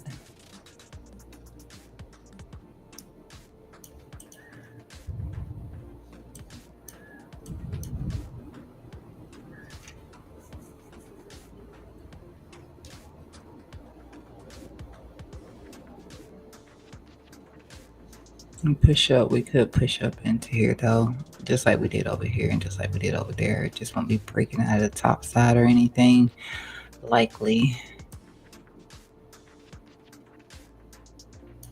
It's that thunderbolt right there.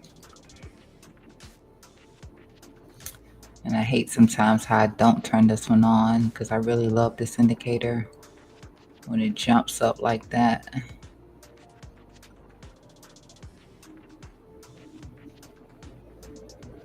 That's a bad, bad sign.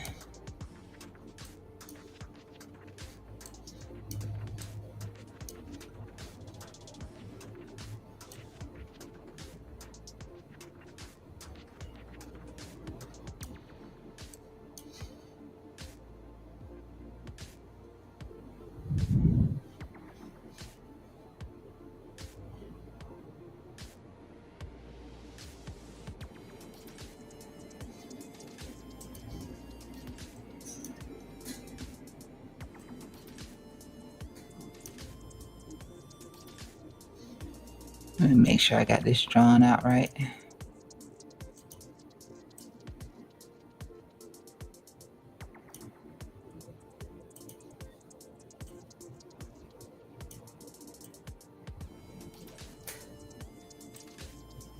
Put it on that one. Okay.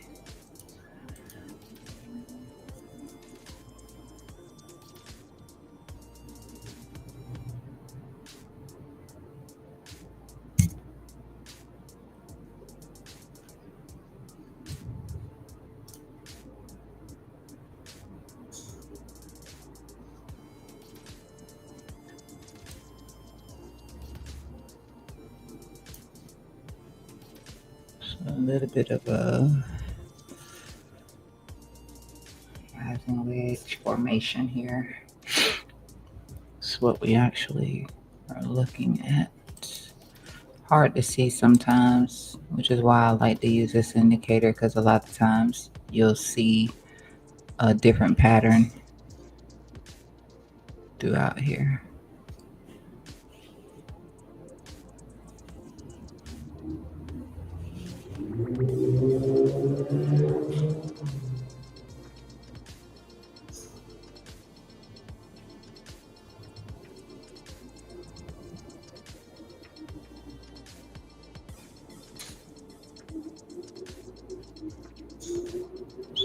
Bear div right here.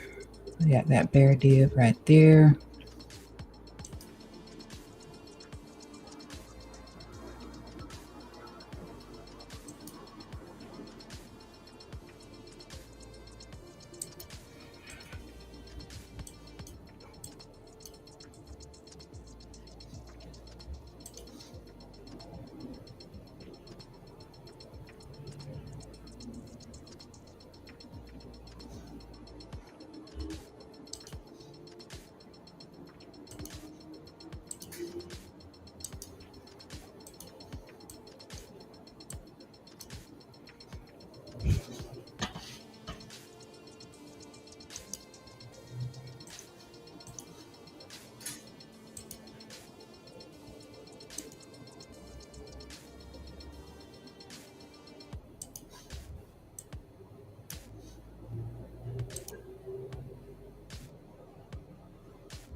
Yeah, we're still putting in a bear div. I was just noticing that on RSI down here as well.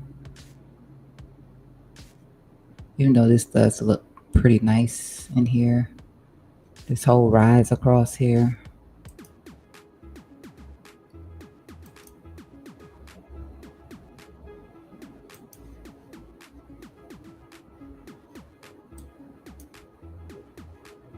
This whole rise against this point over here is a bit of a bear div.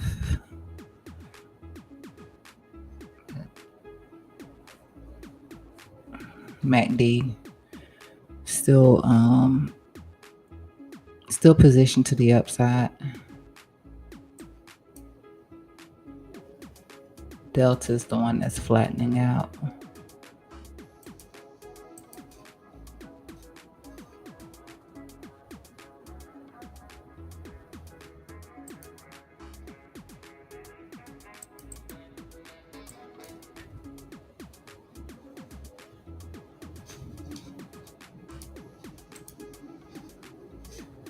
Oh, I'm so sorry.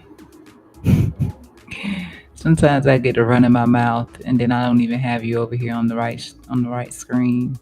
But I was just saying how we are putting in bear divs here off of this 30-minute time frame against this peak over here.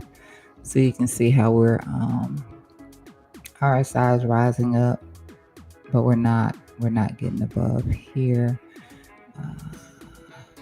So you can see the bear div against this point over here as we're rising up. Just a bear div so far. So that's what we got for the 30-minute time frame here, but we do still have a upsloping MACD at the moment. I like the RSI above the blue and yellow down here. I like that point. Doesn't mean that we can't push in, but I do like that aspect of the chart. And then I was also looking here at the QTD, which did give a reading of some sort of a rising wedge or something like that just across here. So there.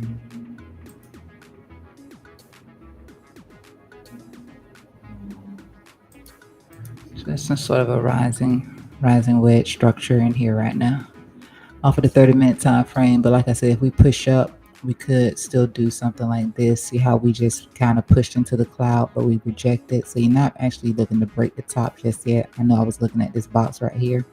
Maybe that still happens. Never know, but could at least get a push up into here.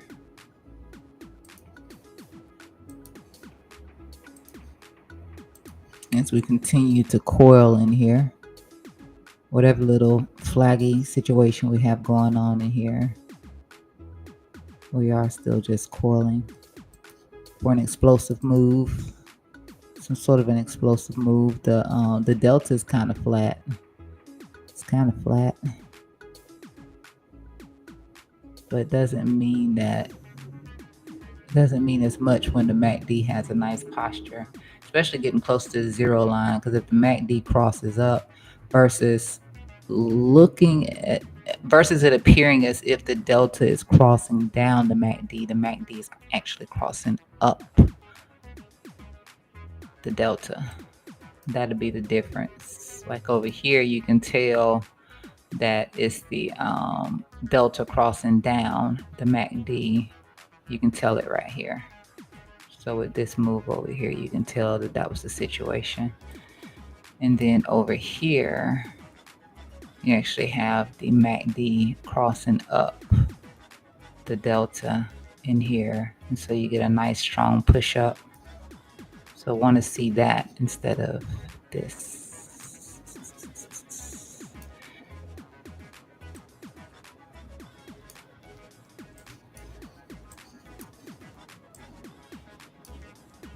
Let me turn this thing back off.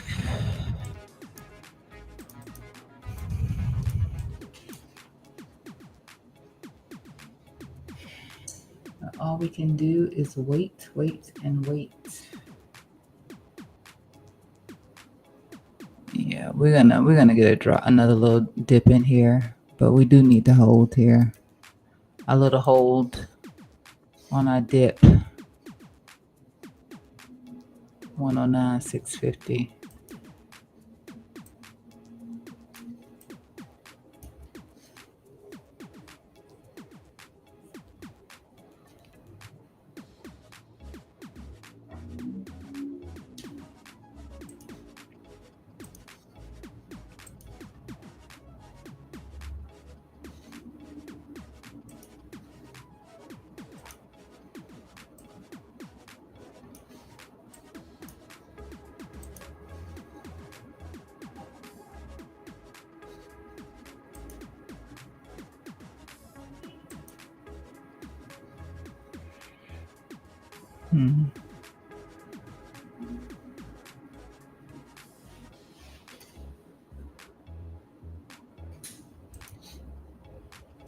Where we at? Band 1, 2, upside.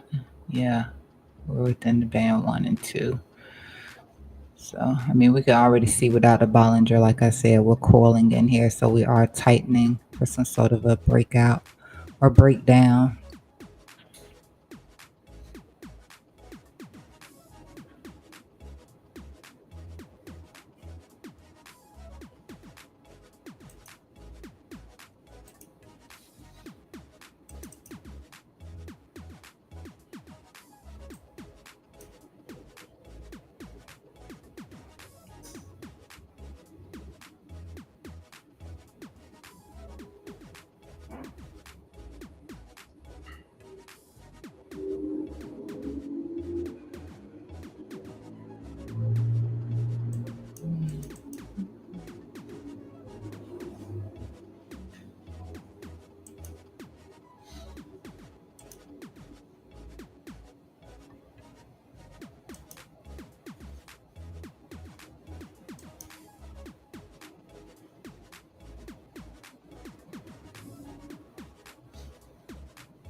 We keep extending out the idea of an inverse head and shoulder. I mean, at this point, for me too, we've just extended out a little bit too far here to the right instead of pushing up.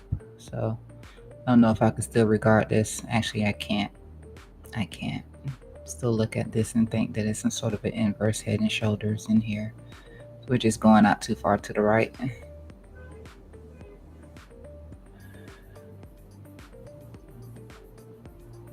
Plus, we had that rising wedge formation there on the 30-minute time frame. I don't know what we have going on over here. Something different here.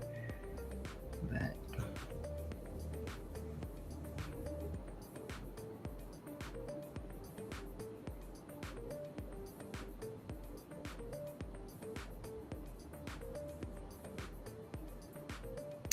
so we're just tapping the lower the cloud in here on the 15.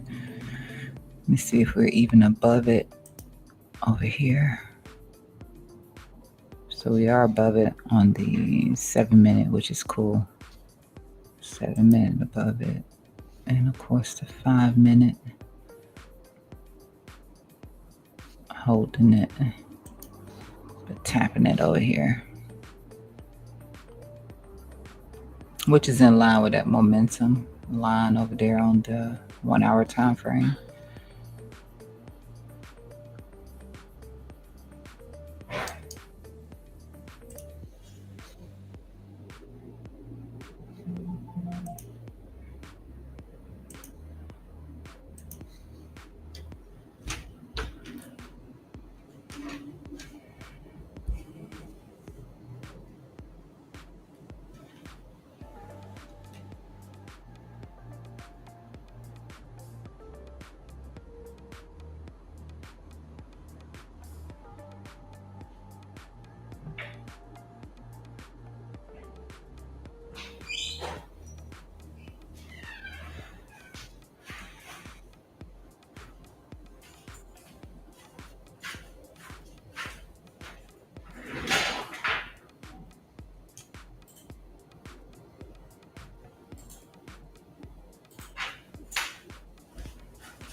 Yeah, just that, just that alone. I said just that alone.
All right.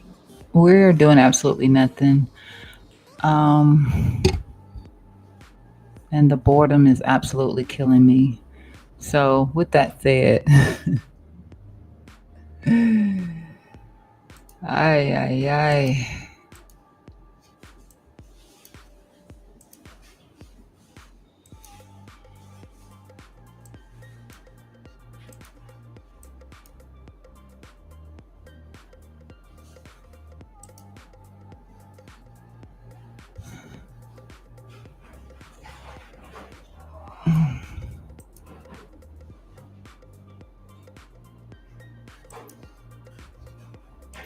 And it's the same thing for Ethereum right now.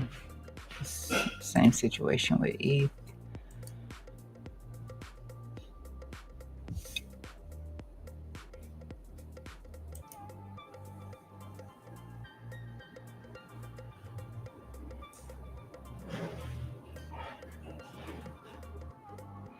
The biggest performer right now, the top 100 is Crow.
Yeah, like the 30-minute. Let me see where that was again. Yeah, so back to the low of the range.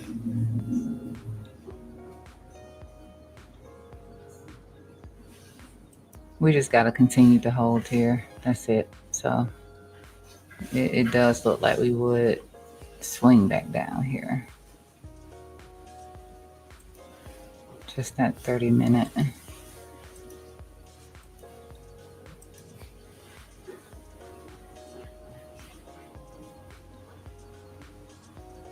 Okay.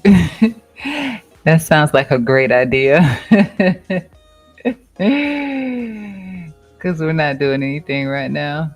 And it's annoying. It is. It's really slow right now. The market is not doing anything.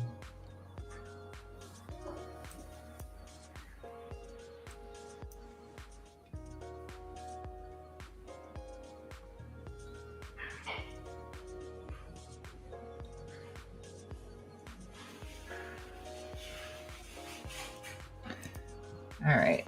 So, yep. That is what I would watch for here on the chart. I will look for Bitcoin to hold the 4 hours, what you're really looking at. So you want your 4 hour to make sure you're holding above that 109,650. Start to slip this 109,650. Then the momentum is kind of lost on that 4 hour time frame.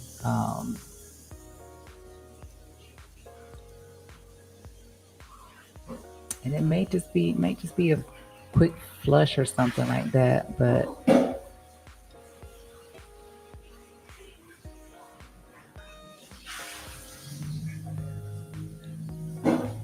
see, we got like an less than an hour right now for that 8 hour candle to open. So I'm gonna chill until 8 o'clock, and then I'm gonna call it a stream. But I'm gonna chill until 8 and see how we shape up. Then when we get that new 4 hour candle open in here. Right now, we might get a little bit of a pushback down into that lower range. This lower range in here.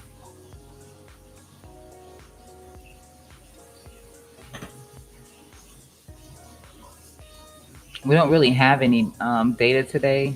I've already checked on that. We don't have anything important today. It won't be until tomorrow when we have like unemployment claims, I do believe. So today we just have um, we have consumer confidence, and we have the Richmond Manufacturing Index. Both have a medium impact on the market. So nothing really till tomorrow. No, actually, we don't have it tomorrow either. So Thursday, Thursday, Thursday is when we have like our unemployment claims and prelim GDP. Otherwise, no specific reason why we would have any added volatility in the market today.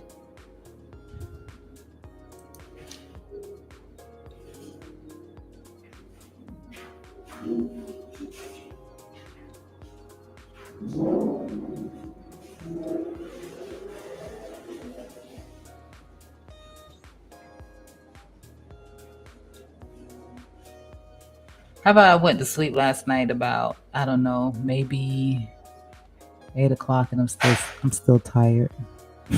I'm still tired, which I shouldn't be, but I am. I had a really nice intense workout yesterday. So much so I went to get up off of the off the leg press. I went to walk to get the paper towel and the spray so I can wipe it down. And when I stood up, I almost fell. My leg, I could barely walk. Like I literally almost hit the floor. It was so embarrassing.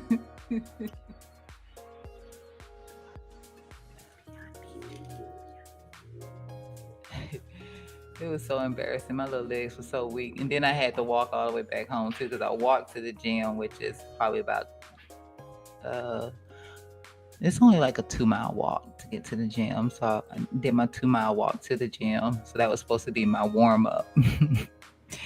And I got there, I jumped straight on my abs. And then when I hit the leg, my legs were already sore because I just got back into the gym. So my legs were already sore. So my poor little muscles are so weak. Yeah, I almost hit the floor. So embarrassing. I thought it was cute and everything too. Yeah. I was gonna be cute on the floor. So today I'll take my walk to the gym and I'll just do upper body today. Plus my abs. I gotta do my abs every day.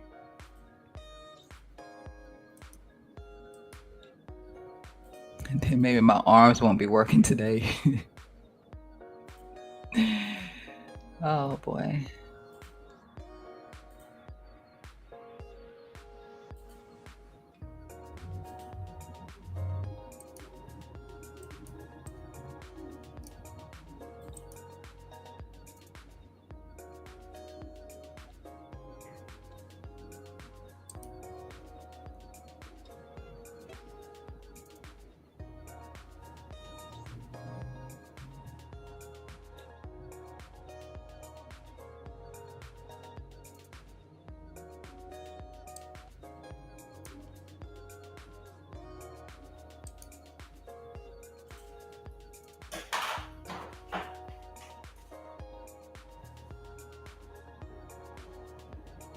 I will be wintertime ready though.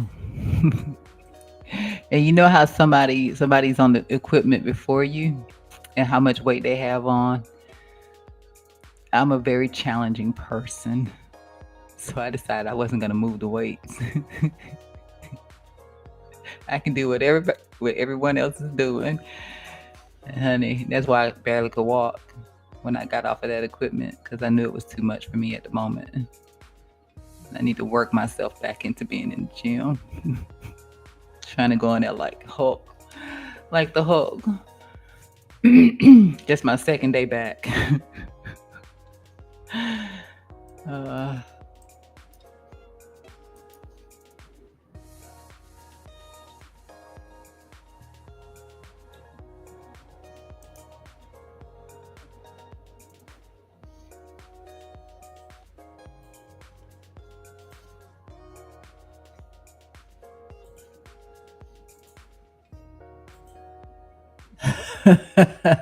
that leg wobble, yeah.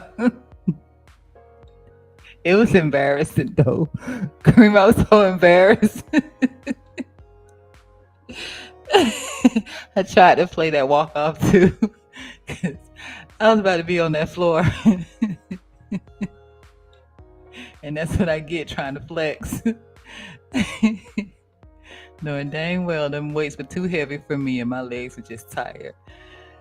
I tried though. It was a girl on the equipment before I got on there. And I'm like, I'm no punk. Nobody's gonna outdo me. And yeah. Today I just mind my business. Mind my business and just do what I can do and forget that everybody else is in there. Just mind my business today. I learned my lesson.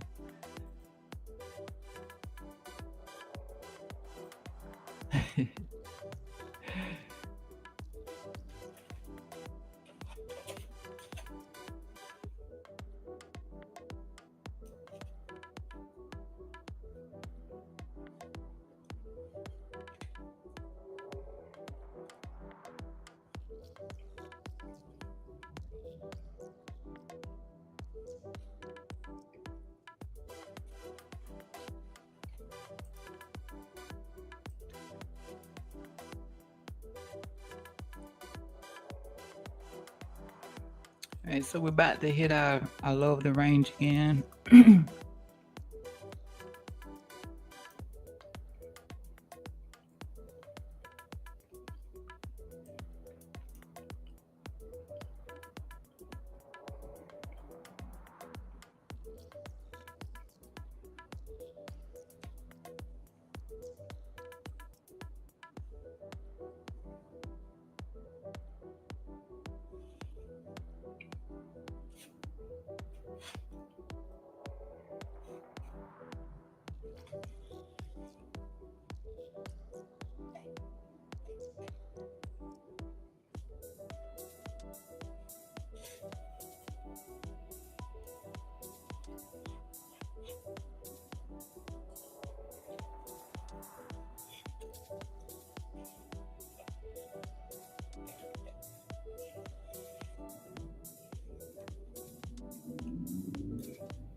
All right.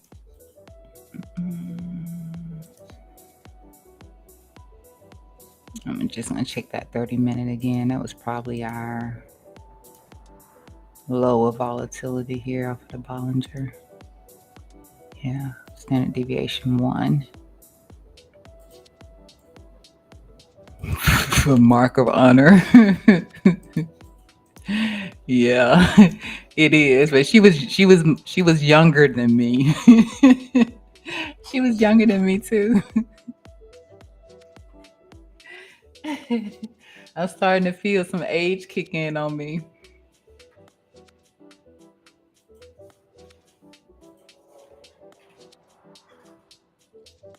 It was petty. It was very petty of me. Just drop that weight. I'm not trying it anymore. Stay in my lane. I haven't been in the gym now for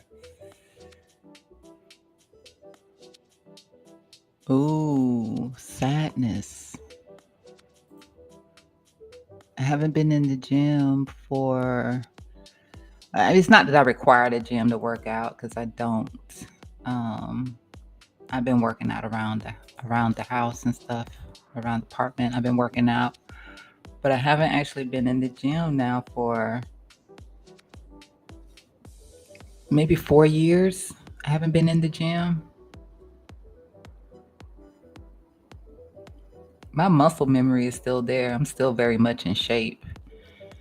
I do still have a nice little, well, my abs are not as nice as they used to be, but I do have like from where I used to pull weights pretty heavy on my abs. I do have a really nice, strong, not a six pack.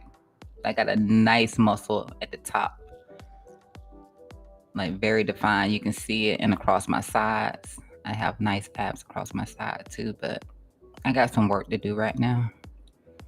Try to get back in shape. I had much nicer legs, and I'm legs all day. Like I'm dripped in legs. I have like a 34-inch inseam, so I'm all legs. I'm tall. People always ask me how tall I am because I'm all legs. I'm really only 5'9", but I swear everybody thinks I'm 6 feet tall.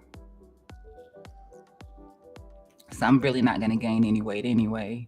But I do want to. The only way I can gain weight is through muscle mass, and I need to put some muscles on right now.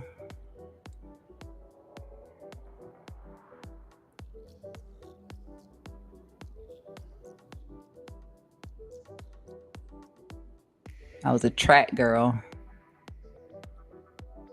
So, yeah, I can play basketball to save my life. I got two left hands.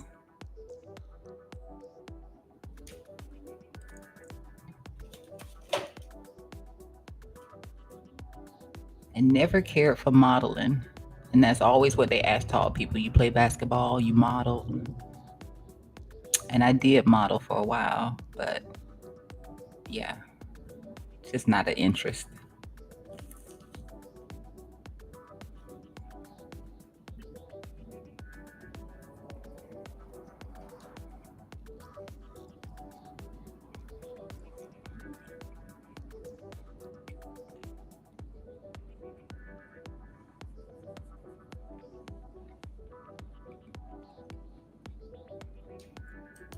I can't even do a push up. When people look at my arms, I have some nice arms. They're show muscles because I never had to work them out.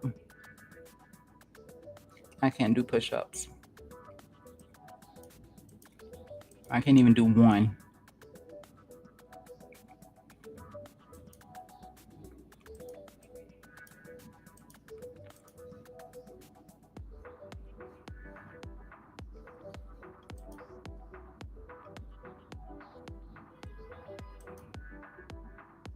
So I get stuck doing like wall push ups.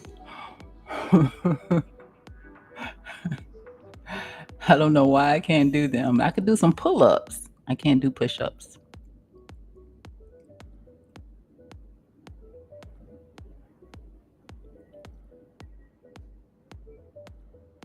So if you know the secret to that, do tell me because I need help with that. All right, getting closer and closer to that low. Hopefully, we just do a sweep and we hold.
And just check and see what Ethereum's doing.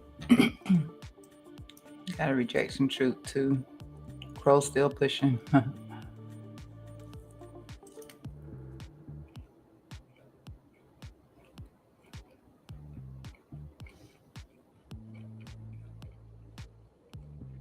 Fart coin still dropping.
Check my trade.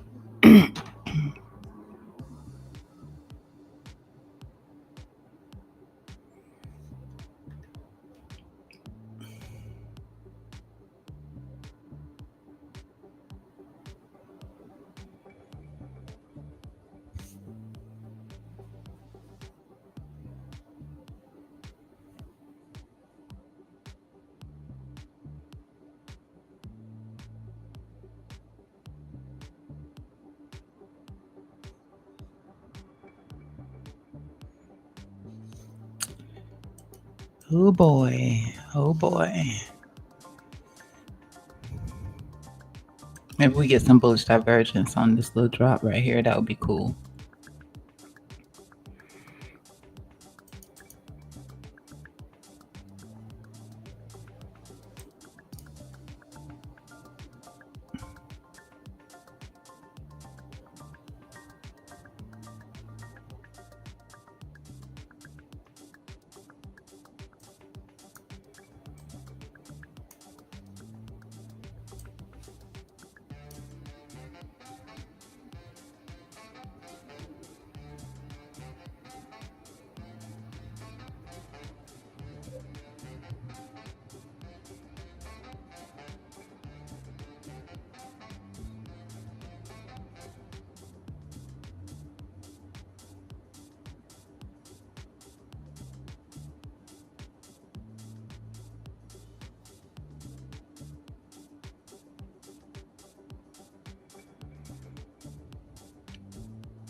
Yep, that was our little rising wedge formation off of the 30-minute.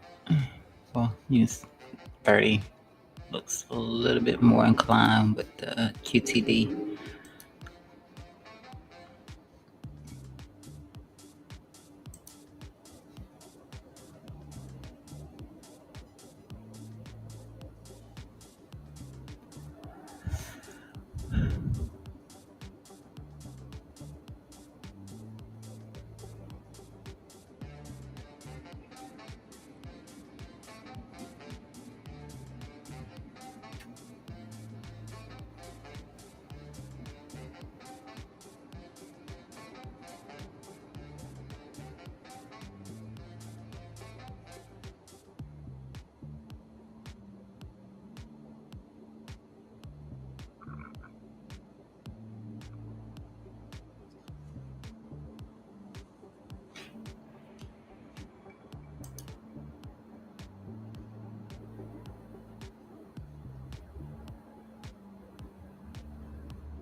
It still looks like the only place we would end up having bullish divergence if we get it would be between this low over here and the low over here, which I really want to see some fresh bullish divergence.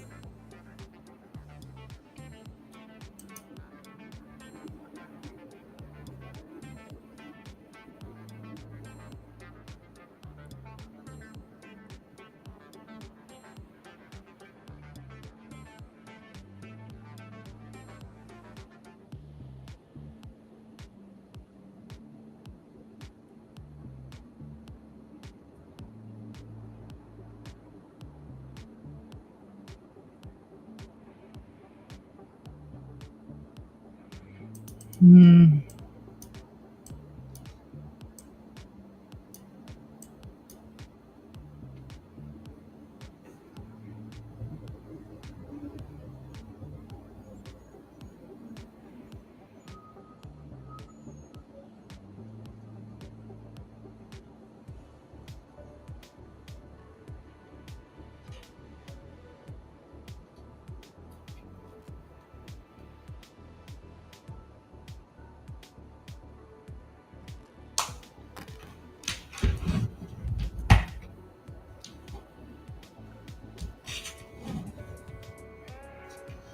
I have to buy a whole new pair of earbuds too, because I got sweat in one, and I thought that the ones that I bought were like activewear, and it just totally killed it. I haven't had those for that long either. And the little earbuds are, I hate to pay for a new pair.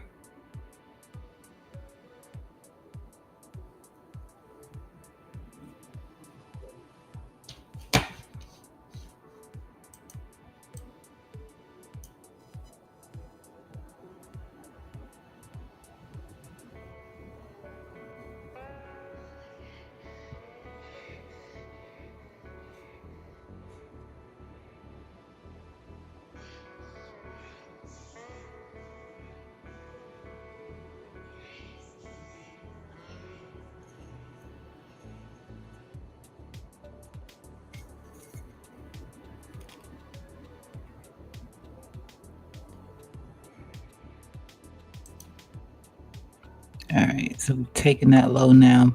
It doesn't look like we're sweeping just yet.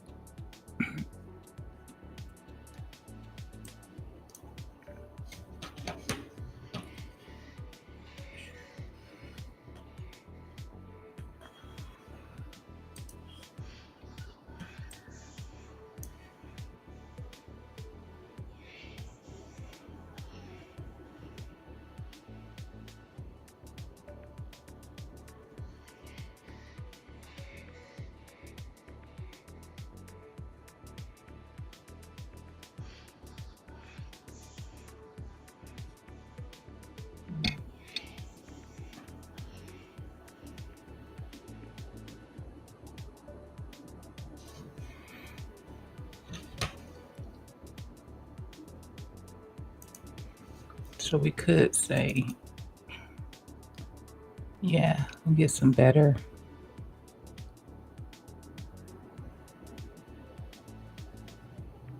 Perhaps another bull divvy here on the 1 hour time frame will look better than looking at it over here.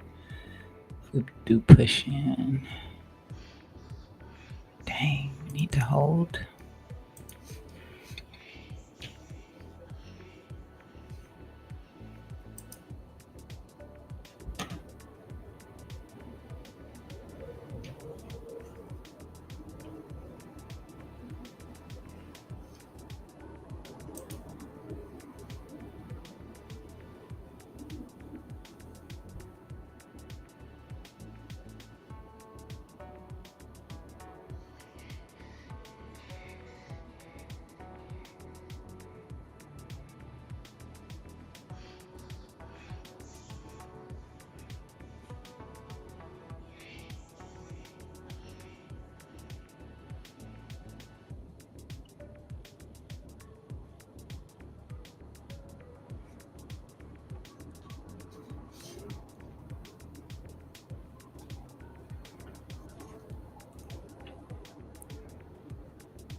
this can actually drop just a tad bit. There isn't really too much more room to give it. It can actually drop just a little bit.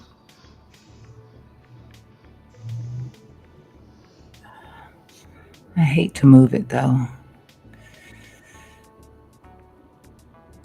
It can do 109.6.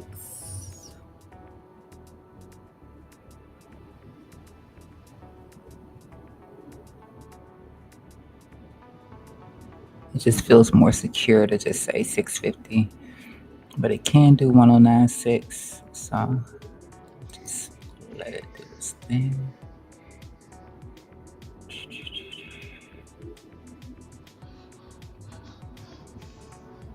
It's not too much more. 109.6. And just leave it.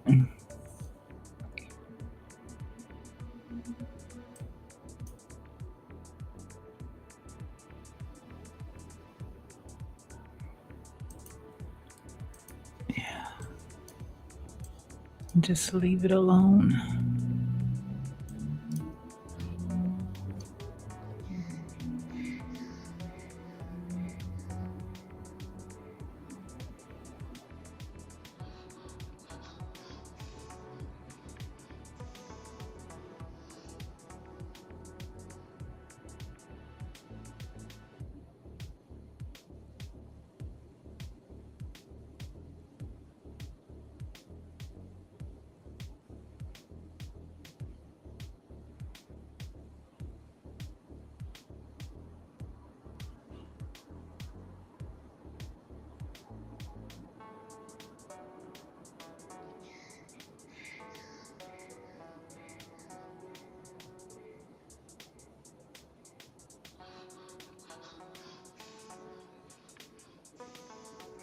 I will let you know when it's absolutely over here. I'm not going to move that line again. So really it would be holding the 50. That's 109.606. So it would be somewhere along the lines of that. If we're pushing into the golden pocket or the 786, either one of those, we've gone too far for doing that. 4 hour can still reclaim because we don't have that much time left before we do get that new candle open. That might be why we're reacting too. This 4 hours getting ready to close and the new one's getting ready to open.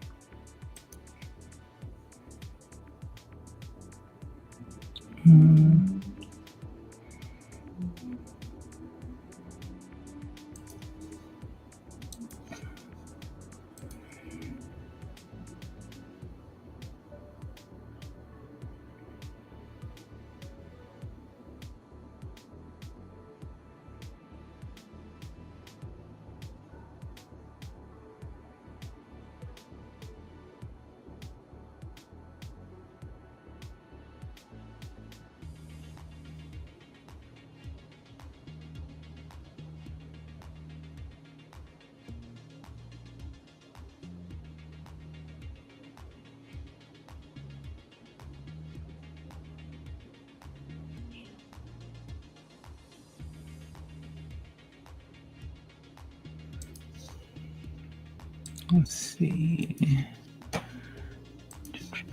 It's not affecting Ethereum too much. Maybe altcoins a little bit here.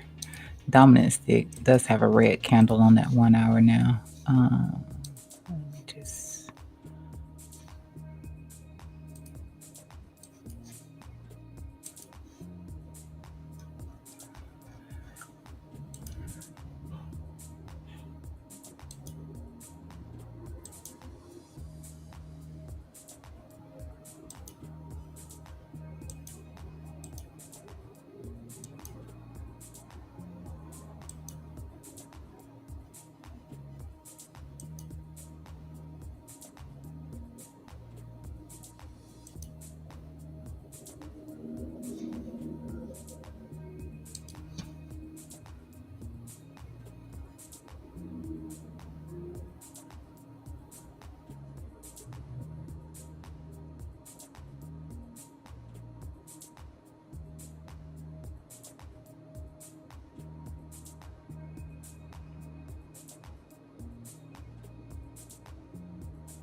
Mm.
All right, so we just chill and see if we can hold this level and see what happens when this 8 hour candle opens, and then I'm going to call it a stream.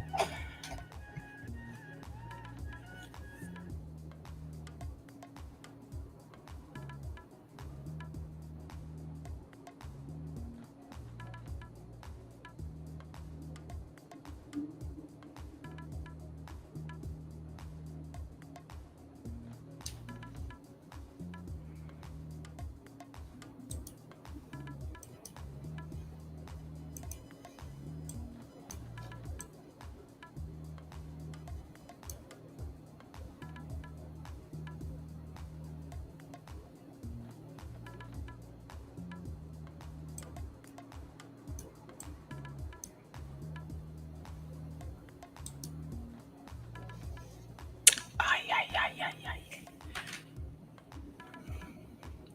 Still good,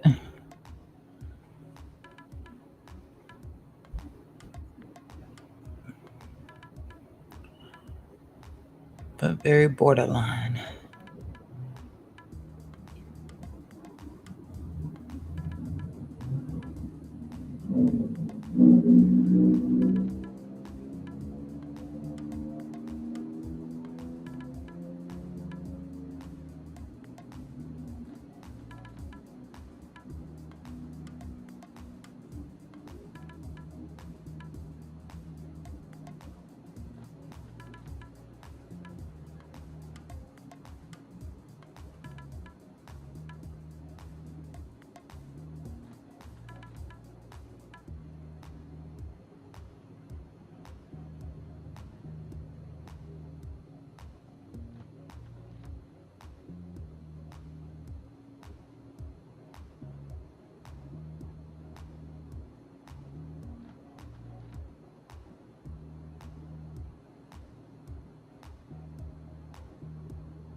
Fifteen little minutes left.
down to less than 10 minutes now.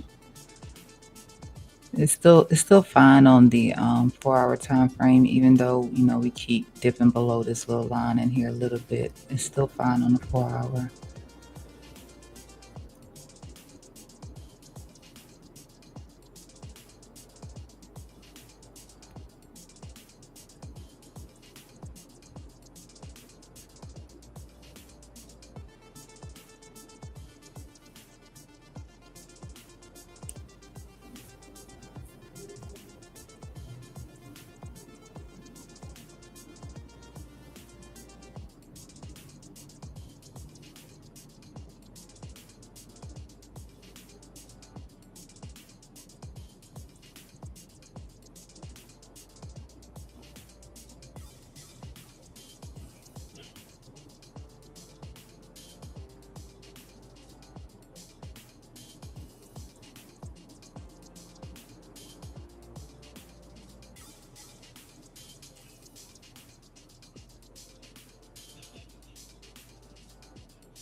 In fact, we haven't even turned up just yet on the MACD on the 4-hour time frame, but it's still fine.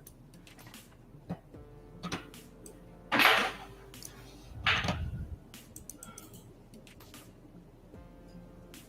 we are still squeezing in here a bit. This will be something similar to yesterday. Not yesterday, but PP in your eye. It'd be something like that. I think that this was CPI over in here. Yeah, it'd be something like CPI. How we squeezed in here. We just don't really have the bull dips in here just yet. Potentially. Setup was a little bit different in here too, but you can see how this is still nosediving here. So hopefully we see some posture change here on the next 4-hour candle open.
I don't think I need this anymore.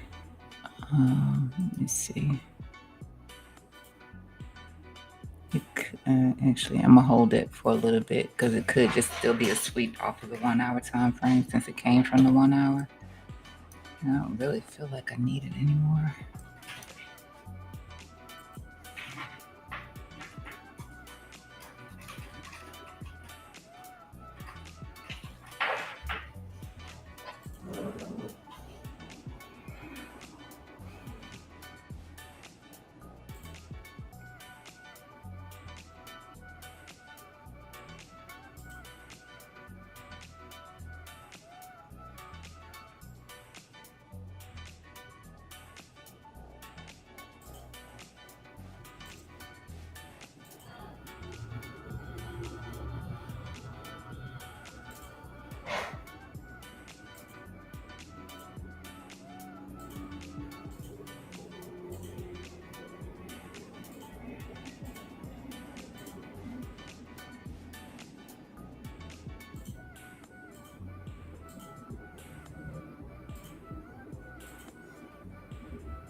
Okay, so I'm actually gonna keep it because it looked like the 1 hour might close above it, making it just a sweep off of the 1 hour. But if we push back outside of it, then I'll be done with it. I'm gonna drop it, delete it. We just only need to focus on this top one up here.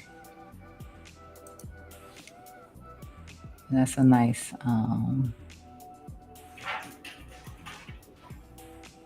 nice little outside bar right here right now.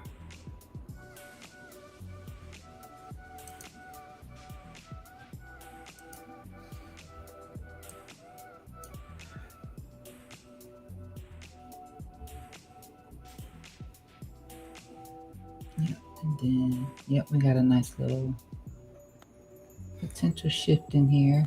Even though this low can drop a little bit lower now, we do have a nice little shift in here after that 4 hour time frame. We just got this candle open, so we'll see. We'll see. And it looks like the posture is starting to shift up too, starting to change on the MACD on the 4 hour also. So yeah, I would watch. Let me see what this lines up before I go. I just want to see where this is hitting at because I'm looking back into here. The 4 hour suggests that you can do the low of this 4 hour range. If we hold up where we are, if we hold up in here, and I can actually drop this just a little bit.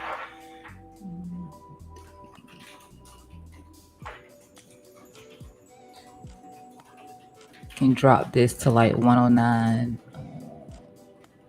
380, which I would really hate to see it do that. So actually, I'm gonna switch it to 109, 550. Since we did hold it right there.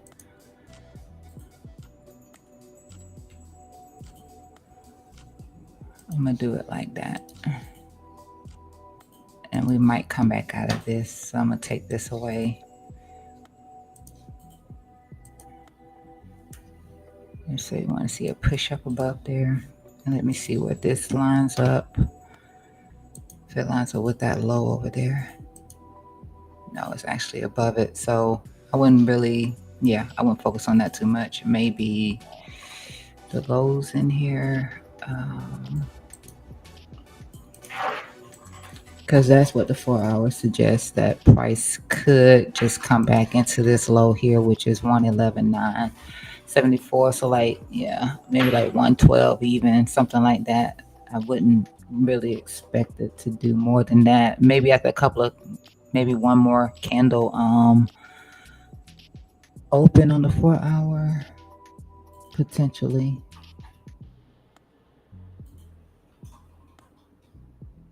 But the 4 hour is shaping up pretty nice. So I would look for a push up into here today,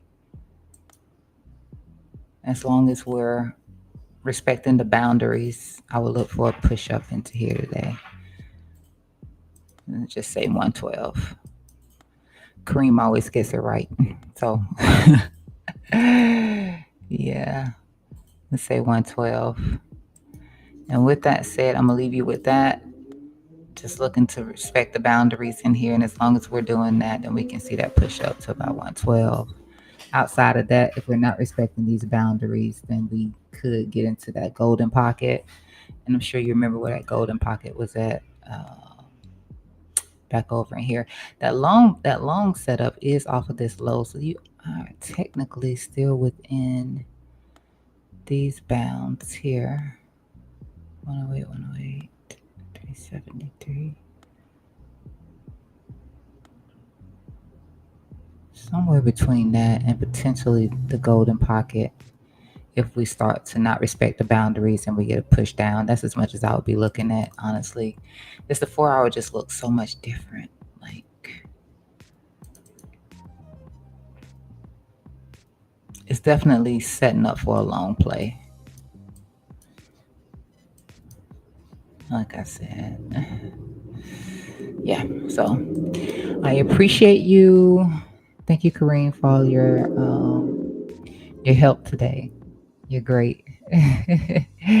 And I don't stream on Wednesdays, so I do need to start posting on my X account. So you can follow me there at Down to Crypto TA. I've been pretty lazy about posting anything because I've been giving the information over here on the stream.